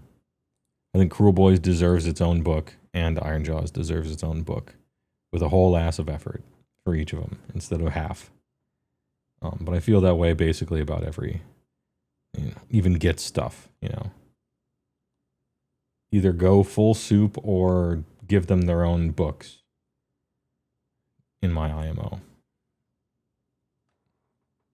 Oh yeah, the other draughts might have good rampages. You bring up a good point. Both of you. So actually, this one might be taken perhaps if the other magma draughts have a good rampage. But even if none of them do, this is good. And this is at least funny.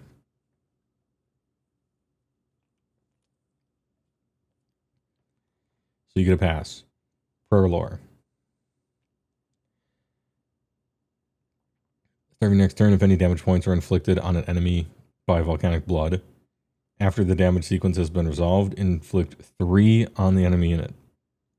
And then if the chanting roll was 6 up, inflict D3 plus 3. Unlimited. Hey, we were talking about an unlimited prayer that matters. This one. You buff your own magma draughts, each one in turn, so they become, instead of water balloons filled with lava, they are now just bombs that go off and blow people up. It's hilarious. Fury of Volticatrix. Add 1 hit rolls for the target's combat attacks, including companion. So like dude on top as well with ancestral weapons. Hey, that's great. On an 8+, add 2 of them. Fuck it, add 2. And then Blazing Impetus. The target can use the normal move ability as if it were your movement phase. So, roll a 5, hero phase, just hero phase move 10. Oh, okay. Check, please. And then Orc Runesun, whose War Scroll, like, okay, Calamitous Crash, yeah, it sucks. You have to roll a die to see if you can roll a bunch of dies, and then for each high roll, you can maybe do something, whatever. But, +1 damage characteristic for this unit's melee weapons, including companion. While the target is in combat, damage or destroyed. For the Runefather part. Volcanic Blood is still great. It's on save rolls of 1. And he actually is kind of a slammer. Send the dad off to die, and then run a bunch of sons that are chilling on damage 3, damage 4. That you can get +2 attacks to. Volcanic Blood has funny explodey power. You can make them go fast. You still have all your runes. You still have all your heroic traits and heroic artifacts and stuff. Oops, all magma draughts. Actually fun. Now, it started out as something, magma draughts aren't exactly amazing. Baseline. But, so I don't think it's fan fiction, but we are in fun allowed and fun proud. Father and son go to work, son comes home on purpose. Anyway, the shit's sick. Very nice. It's probably the best one that's also responsible. Because Sylve is the best one that is perhaps irresponsible. All right, now we're getting into ones that I remember a little better. Never mind, it's Tzeentch. Trash. This one is about Arcanite units. And manifestations. An Ogre Thaumaturge who doesn't do anything. And I read over this thing for like 20 minutes last time, and every time I almost found something that was cool, there was something that like didn't allow it to work. And Kyric Acolytes, if you spin 21 basketballs and do 5 backflips every second, they can run into combat and do like a middling normal amount of damage, I guess, kind of, before they fucking blow up. This shit sucks. How wrong am I? Potentially pretty wrong. I don't play the army. They targeted the right thing, which is a boost in melee. I just don't think it worked. But maybe I will lose to a Zinch army in the future, and then I'll be eating crow as well as losing to a centerpiece that looks like one. You know?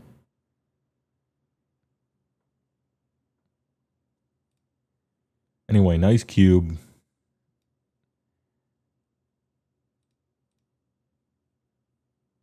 Deepkin we did. Sons of Behemoth.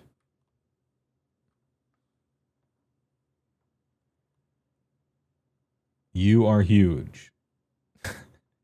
Strike her. Absolutely hurring. Pick up the 2 friendly Mega Guards within 3 of any terrain features and pick a friendly Gargant. Double the attack characteristic of each target's ranged weapons for the rest of the turn. If the target had no ranged weapons, pick an enemy unit within 12 and roll D3. On a 2-up, inflict them on mortal. Okay.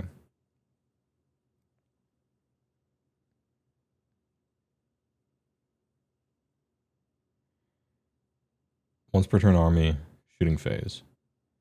This is awesome and hilarious.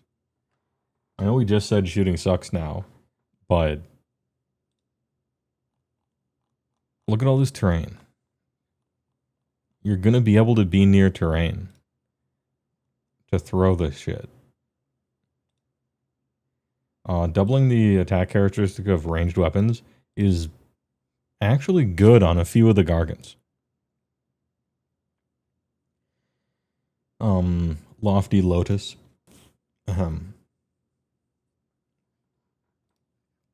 Pick friendly Man Crusher Gargant to be the target. I would never play with such a thing. That being said, it's probably correct to play with at least 3 Man Crusher Gargants, perhaps more. But that is disgusting.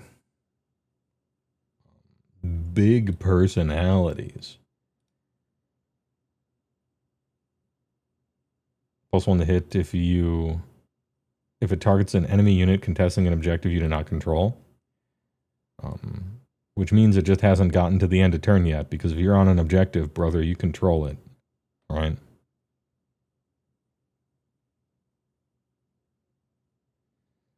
Mega Gromp. Ward 5 up while it has 25 or more damage points on it. That's bad. A 6 up ward is better, mathematically.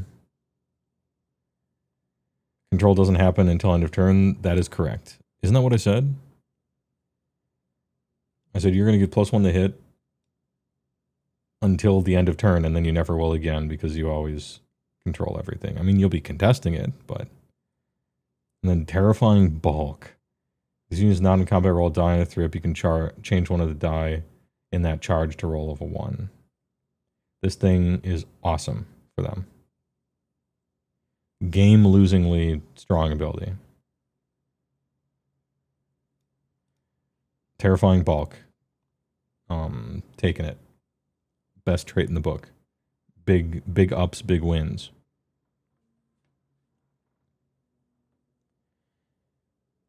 It might not actually be the best one in the book, but it's good. Roll a die on a 3-up, the opponent loses the game, maybe. I don't know. It's a trick. It's nice to have a trick in this army. Speaking of it's nice to have a trick in this army, Kraken Eater lost his kick thing that has been so heavily nerfed over and over that it basically doesn't do anything anyway, and losing it is nothing. Kicking objectives is cool, but watching it happen on the table now and how frequently it does anything, unfortunately, it just doesn't, like, resolving the ability doesn't work out. Now you get an ambush. That's it. It just ambushes this guy. He's stat-wise not the best Gargant, really, but he has an ambush, and that can cause your opponent to deploy differently. Having an ambush is good. It's fine if he's just like out alone. He's unlikely to get killed in one hit. Parenthetical, still will if it's a real hammer. But I think it's like worth playing. It's like worth having an ambush perhaps in your Mega Gargant army. Kind of neat. And Terrifying Bulk is cool. And doubling your ranged weapons, I guess it depends on which Gargans you're trying to use. I know everybody uses the sub-faction for extra artifacts or extra traits, whichever one it was.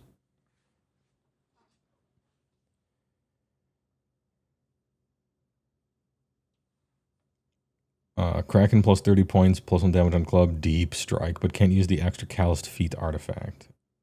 Oh, you would lose the artifact, huh? This is so much worse than this is SOB is kind of like Iron Jaws. They had the biggest, easiest wins, and they decided to dodge all of their potential wins and do something kind of okay instead. So just a bit outside.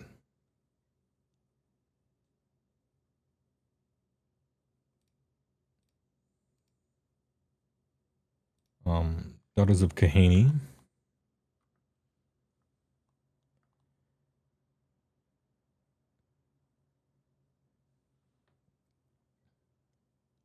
This is the one where your elf infantry gets all the stuff because they think the snakes are good enough.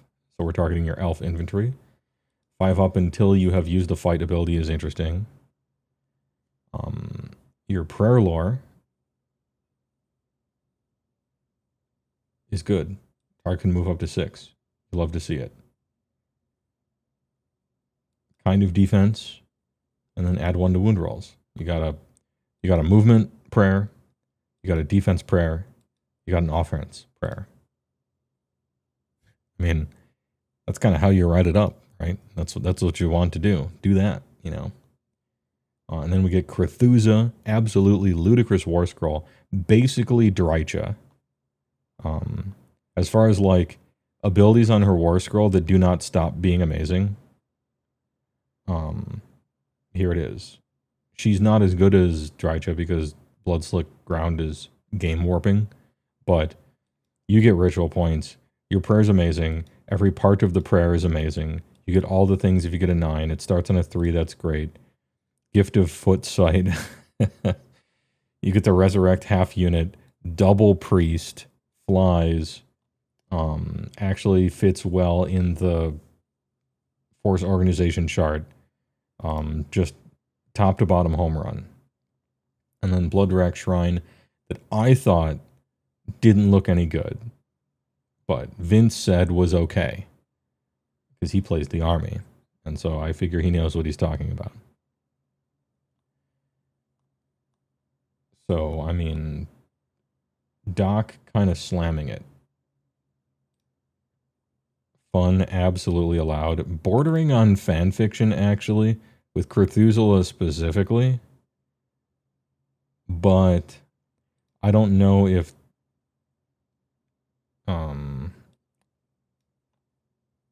I don't know how fanfiction did it. You know, maybe, yeah. They lose the run and charge. Wait, what? Somebody said something about run and charge. Did they lose the run and charge prayer? So, target can move up to 6 is the same as run and charge, right? Because you just...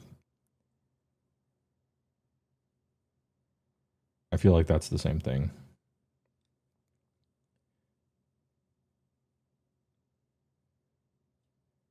And it's an auto 6 instead of rolling. Oh, you're right. Run and charge is a spell. Never mind.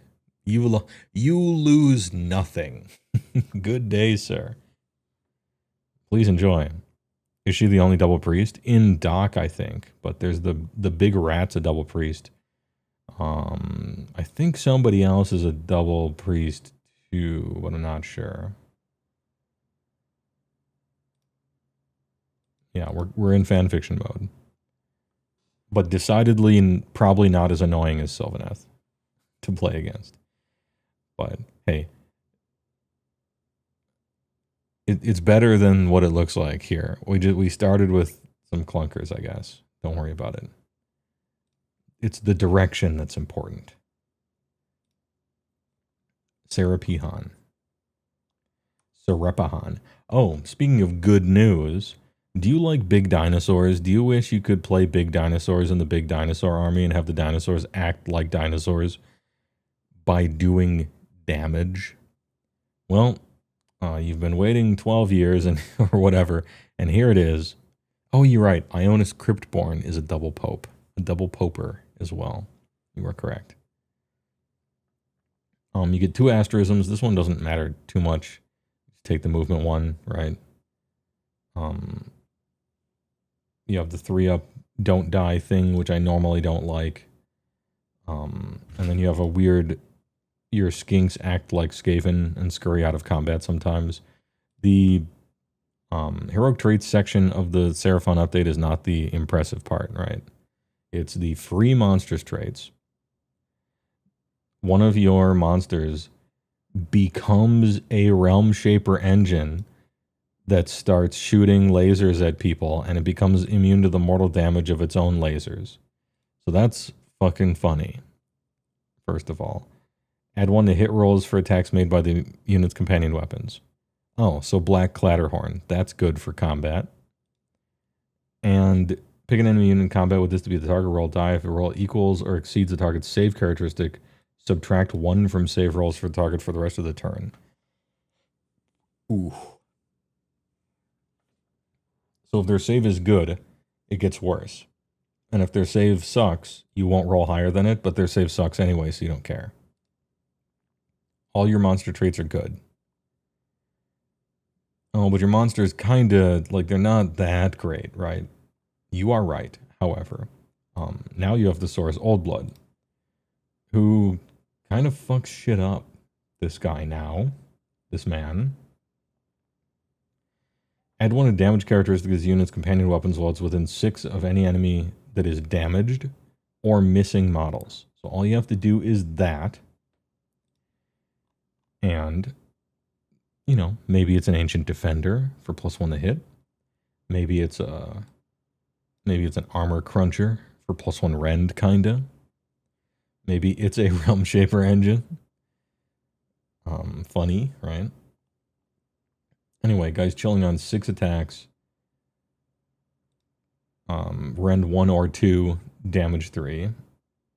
3 attacks, rend 2 or 3, damage 5. And 5 attacks, rend 1 or 2, damage 4. And this could be 2s, 3s, and 3s if we're all out attacking or using the other thing. By the way, he has Old School Roar. So just on a 3-up, no all-out defense. Which is Phantom another +1 rend, kind of. Yeah, it's damage 4 Jaws, but with this thing it's damage 5. And so you can potentially get +1 rend here, and +1 rend here, Phantom. This guy actually kind of... He's like a shark with legs. He's fun, in other words. If you're trying to play just Jurassic Park 1, the good one, the movie, the game, it's possible that you could have it work. Power dog. Yeah. All that being said, I still think it's potentially upgrade complete. Maybe fun allowed. I'm not sure. You can only use 1 monster trait. And they only gave you 1 monster war scroll that's a real killer, but for sure upgrade complete. Probably not getting shot off the board this edition, perhaps.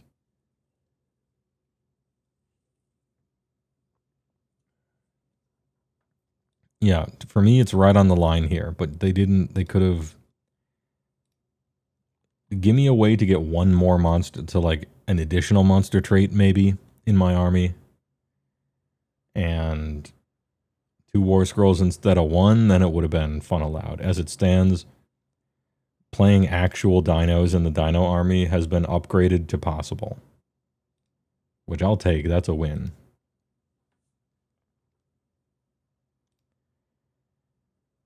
Slavs to darkness. Alright, well, we're sick of winning, so... And as you can see, I've been kind of hurrying up with this, because I gotta... technically, I gotta go to work in about 18 minutes or so. Yeah, rest in peace, Dread Saurian. Rubber dog toy looking ass thing from Toys R Us. Didn't even come with a base. Kind of had a headdress, I guess. Everything else was normal about it. But it was a big dinosaur.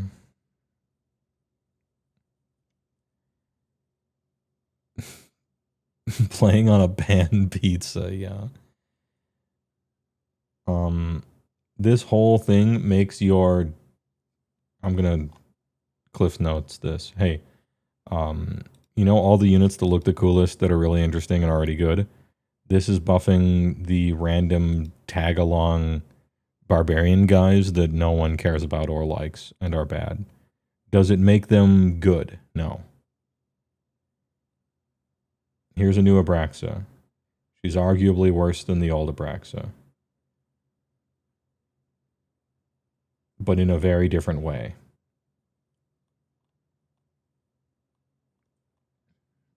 That's it.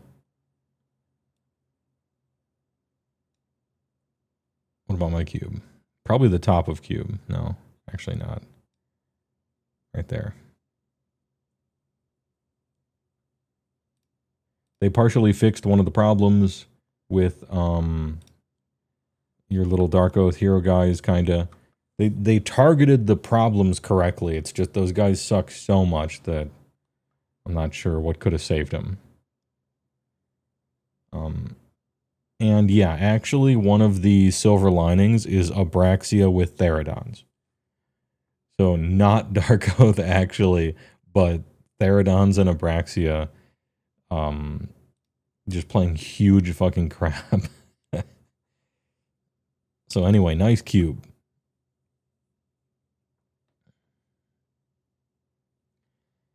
Heroic traits, add to the move characteristic of Luminous Realm Lord Infantry. That's the one.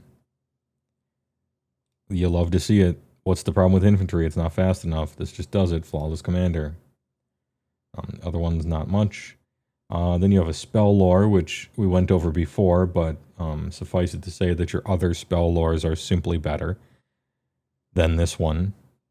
And you already had multiple spell lores, and so you get yet another one, but it's not very good. So you're just going to choose one of your normal ones.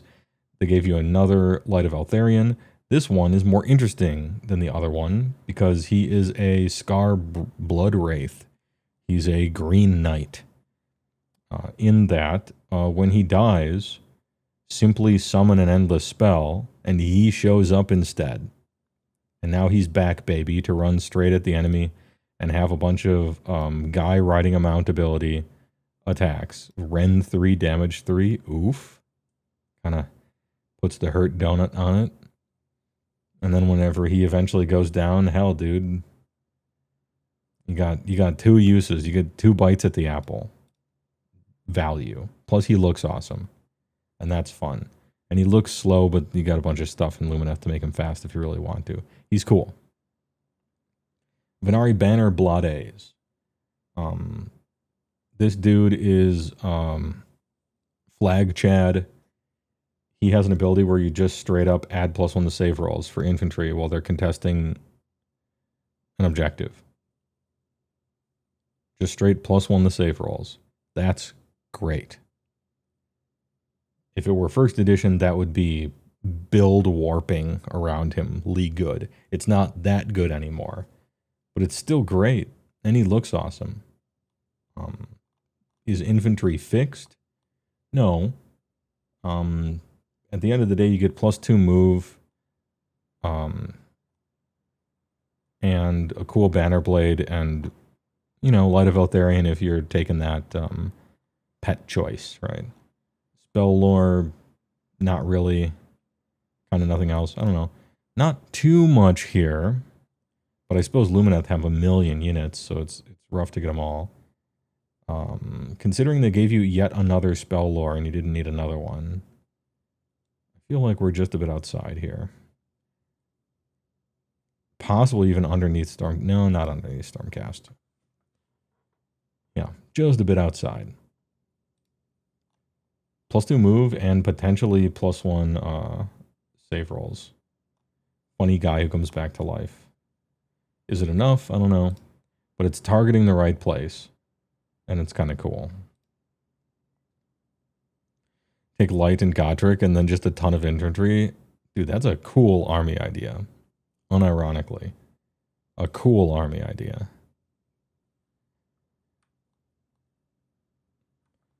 Slan Ish. Vince talked for a long time about this, and I defer to him because he plays this army. He said, Sileski, good actually. Holy. Slangor Fiendbloods. Kind of like Gorgers in that they have an ambush. Damage numbers are random, but okay. And die to everything. So it's just it's another trick you can put in your army. That's neat, right? And then the need for perfection sucks. And Masters of Temptation sucks. And Celebrity Warlord is neat if you use Cyberites. And I think you're using your normal battle formations and traits and stuff from your book. And you get a very upgraded Celeste and like an optional ambush unit that does 3 damage on the charge, which is kind of neat, but has very random attacks. Not the like trash that you were probably expecting from a Slaanesh update. But it is, at the end of the day, just a bit outside.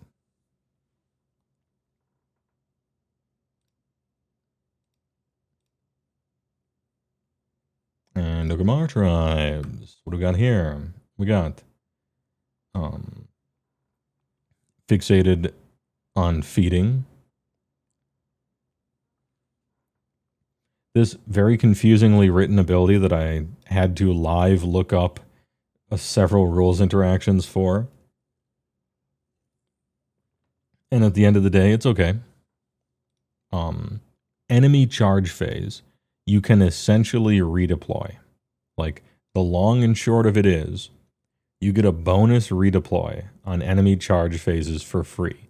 It just might fail outright, that's all. Do you count as charging? Only if you end in combat, which you probably never will. Okay, once in a blue moon, your opponent is going to get themselves into a situation where you actually get a 1d6 charge off on them on their charge phase. Like, that could happen. But probably it's just a redeploy. But a free redeploy every turn is actually good. So, the Gutbuster Army's taking it. It's better than +1 to cast, I think. Postnatal warfare is Garbo. And it's infantry only, so Beastclaw won't be taking it. For this one up here. Big names. Big names, big bonuses. We don't get monster traits, but that's actually not a big deal. Because big names are the same thing. They're not traits. They're not artifacts. They're free. And so if big name was called monster trait and all these abilities were the same, then it, like, whatever. I like the fact that it's big names instead of monster traits because now Gutbusters can use them, which is nice. Do you want Gut Slugger or Guts Lugger if you prefer? No, you don't. If you didn't charge in combat, you're probably dead, so you don't get to attack. Especially if you're a foot hero. So, no. Do you want Mega Cock Gobbler? No. For both of your heroes. Any type of you don't. You don't want that. What you do want is... why are all these... well, how come every ogre name on this page is like an ugly bastard hente? Anyway, Mage Swallower. Subtract 1 from ward rolls for enemy units while they're within 6 of this unit. Ding, ding, ding. We have a winner. This is the one you use. It's great. You don't even have to be in combat. You just be within 6 of it. Nice. Put it on a Butcher. Might get use out of it. Put it out of a Frost Lord. Might get use out of it. So anyway, fixated on feeding. Good. Literal upgrade to the one you're using before as Guts. Big names. free and good upgrade to anything you were doing before. And finally, we get the Iron Blaster, which is much better than the old one and way cheaper than the old one. So, much better, way cheaper.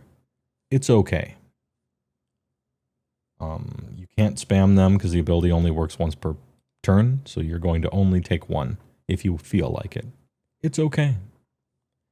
And then Noblar Scrap Launcher, which I'm absolutely devastated to report, is probably worth playing maybe. Because if you succeed at rolling dice and then succeed at rolling dice and succeed at rolling dice, and your opponent fails at rolling dice and fails at rolling dice, and then you roll a die and it gets higher than their save, and then also that one single dice roll is a 5-up, your opponent might lose the game after all that. So, yeah, you have to jump through 17 flaming hoops on a Tuesday and win the lottery 3 times. But when you do, your opponent loses the game.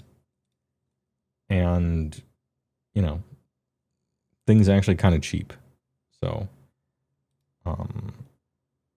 people think the Ogre update sucked. It kind of did, because no lead belchers. Right. But, you know, you can't have everything. And no Hungarian eating, right? Etc., etc. But probably the bottom of upgrade complete for Gutbusters. Fixated is an upgrade to your plus on the hit, or plus on the cast. -1 ward rolls is a good passive to have on one of your butchers. Take 1 Iron Blaster, 1 Noblar Scrap Launcher for just sort of free tricks and stupid stuff to do from infinite distance away. 18-inch range on these things, plus 9 movement. A lot of reach out and touch you ability. Take some Gorgers if you feel like it. Take a bunch of Iron Guts if you feel like it. Take a bunch of Butcher Gluttons if you feel like it. And just run and charge around terrain while not getting shot, apparently. And I don't know. We'll see what happens. It's like tactical and random and boring, but technically an upgrade. So I guess upgrade complete.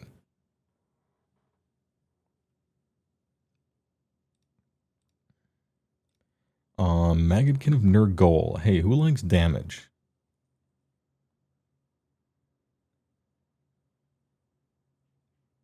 This is what you take. Unctuous Preacher. One of your heroes becomes a priest. That's actually awesome in this army. It's like actually exciting in Nurgle. Getting a free priest out of nowhere. You love to see it. Then your prayer lore is gas. All of them are 3s, by the way.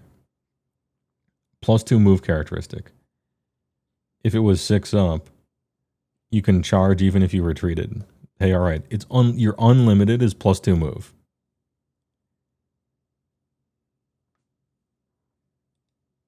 Unlimited. Hey, all right. Agonizing Vomiting. Roll 7 dice. Do some damage. Who cares? Whatever. And then Frothing Mucus. Until the start of your next turn, the charge +1 damage weapon ability has no effect on combat attacks that target the target. If the chanting roll is 6 up, weapon abilities other than Companion have no effect. You cast Frothing Mucus on your dudes, and they're immune to charge bonus damage, which halves Cavalry Dam. And if you get it big, Crit Mortals, no. Anti-infantry, no thanks. Defensive Prayer, Movement Prayer, Damage Prayer that isn't good, but who cares? You got the 2 ones that are important. Also unlimited. Scrolling down, Rodicus, aka Shoticus, because he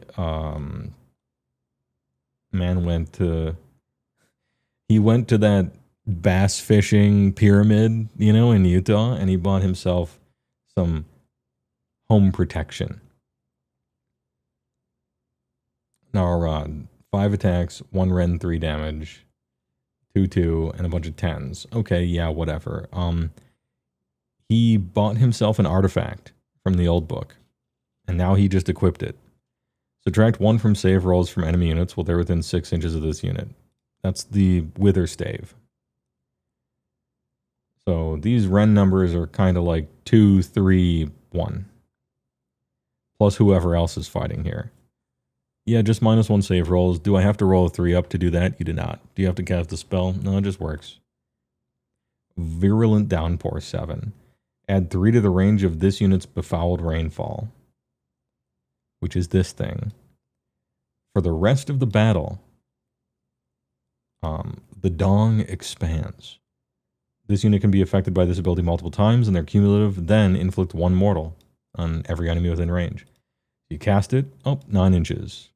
12, 15, very interesting. He's like the terrain feature of Beasts of Chaos, except just absolutely waddling around. +1 to cast. Sure. And +1 to cast. Thanks. So this really, it's a 6. And then Tentacular Grip, once per turn. Pick an enemy unit in combat, roll a die. If the roll exceeds its save characteristic, an amount of mortal damage equal to the roll. Oh. So the better the armor is, the more likely it's going to work. Like if you're chilling on a 3-up armor, it might take some damage. Like just roll high. I don't know. It's kind of nice. Nice rampage. He bought the Metal Cruncher. He got the Ring of Wizardry. He got the Metal Cruncher from a petrified Stonehorn skull. He bought the Wither Stave from the Last Chance to Buy 3rd edition Battle Tome. He's coming to swing. And he's also like fucking huge and has a 4-up save and a 5-up ward and all this other stuff. By the way, double caster, double wizzy.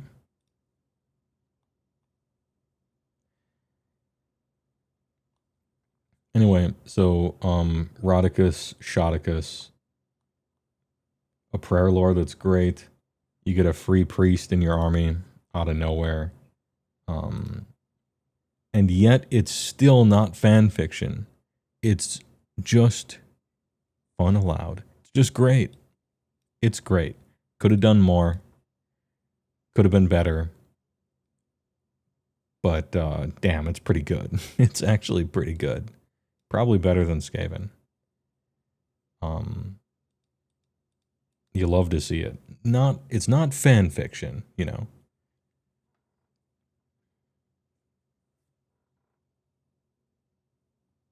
But anyway, good work. And then the last 2 armies down here are just deprecated, right? Trog half and BCR half. Not doing it that way. You know, that's Guts and GG. We're fine. Gotta sell more Guo kits. Good, like the Guo looks great. I mean, okay, it looks horrible, but it's supposed to. And so that's good. As we can see here, we have a ton of just a bit outside.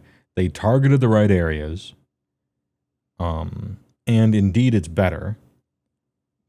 But it was just missing something, a little bit off. But every single person on this tier list got better with their addition. Well, maybe not. But everybody with mount traits or whatever. Anyway, this is about my cube. These guys basically got one thing. But that one thing was good. Complete upgrade, build creating kind of stuff, build saving kind of stuff. Now you can maybe play this way. Now you can maybe play that way. Corn and IDK. I'm going to be honest. IDK what they're doing with either of these, but hey, all right. IDK's book is about to come out, so perhaps that'll save them. Corn, I don't know. See me after class. Fun allowed, fun allowed, fun allowed. This is what I'd like to see for all of them. And fan fiction except real, maybe a little too good. But yeah, and these, by the way, are the two armies. Sorry, I scrolled up.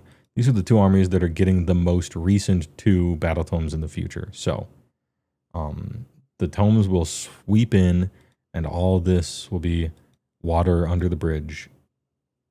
And they'll be saved, and they'll go into fan fiction tier, surely, right? So, anyway, it's a little after 10:30. I gotta go to work. I'm working, but appreciate it. All of this is good. The GHB thing is super good. Just a bit outside could have been upgrade complete with maybe 20% more iteration, or maybe another pass, or this and that. So I consider everything in the non-green to be mostly successful, or at least pointing in the right direction. And that's what we care about here. It's bullshit, but I believe it. True. I mean, I work for myself, so I suppose technically I can work whenever I want. It's just I know how long it'll take me, and I'd like to go to bed before 3. Anyway, thanks for watching. Appreciate it. I probably can't stream before I have to get on a plane. Thursday I'm getting on a plane, and I have to travel outside the Wizard Tower. I hate doing this because I'm a hermit, and I don't like that. So I got to get on a plane. I'm flying somewhere. So I'll probably live, but, you know, the plane could go down, and if so, I really appreciate everyone's appreciation, and I think we have a good community in Discord and everything. And man, I was really looking forward to AOS, getting back into the swing of it, you know, playing some games next week and stuff like that. Remember me as I was, ideally not dying in a plane crash. And if I don't, I'll see you next week for some Age of Sigmar games. That should be nice. So, you know, pray for Mojo. Anyway, TY for watching. Thanks for the subs and the bits and the primes. I'll see you next, I want to say next Monday I'll be back. One way or the other. I'm going to try to come back to life if I die. But if I don't die, I won't need to do that, but I'll still come back. More bats on Thundertusk fights. Hell yeah, brother.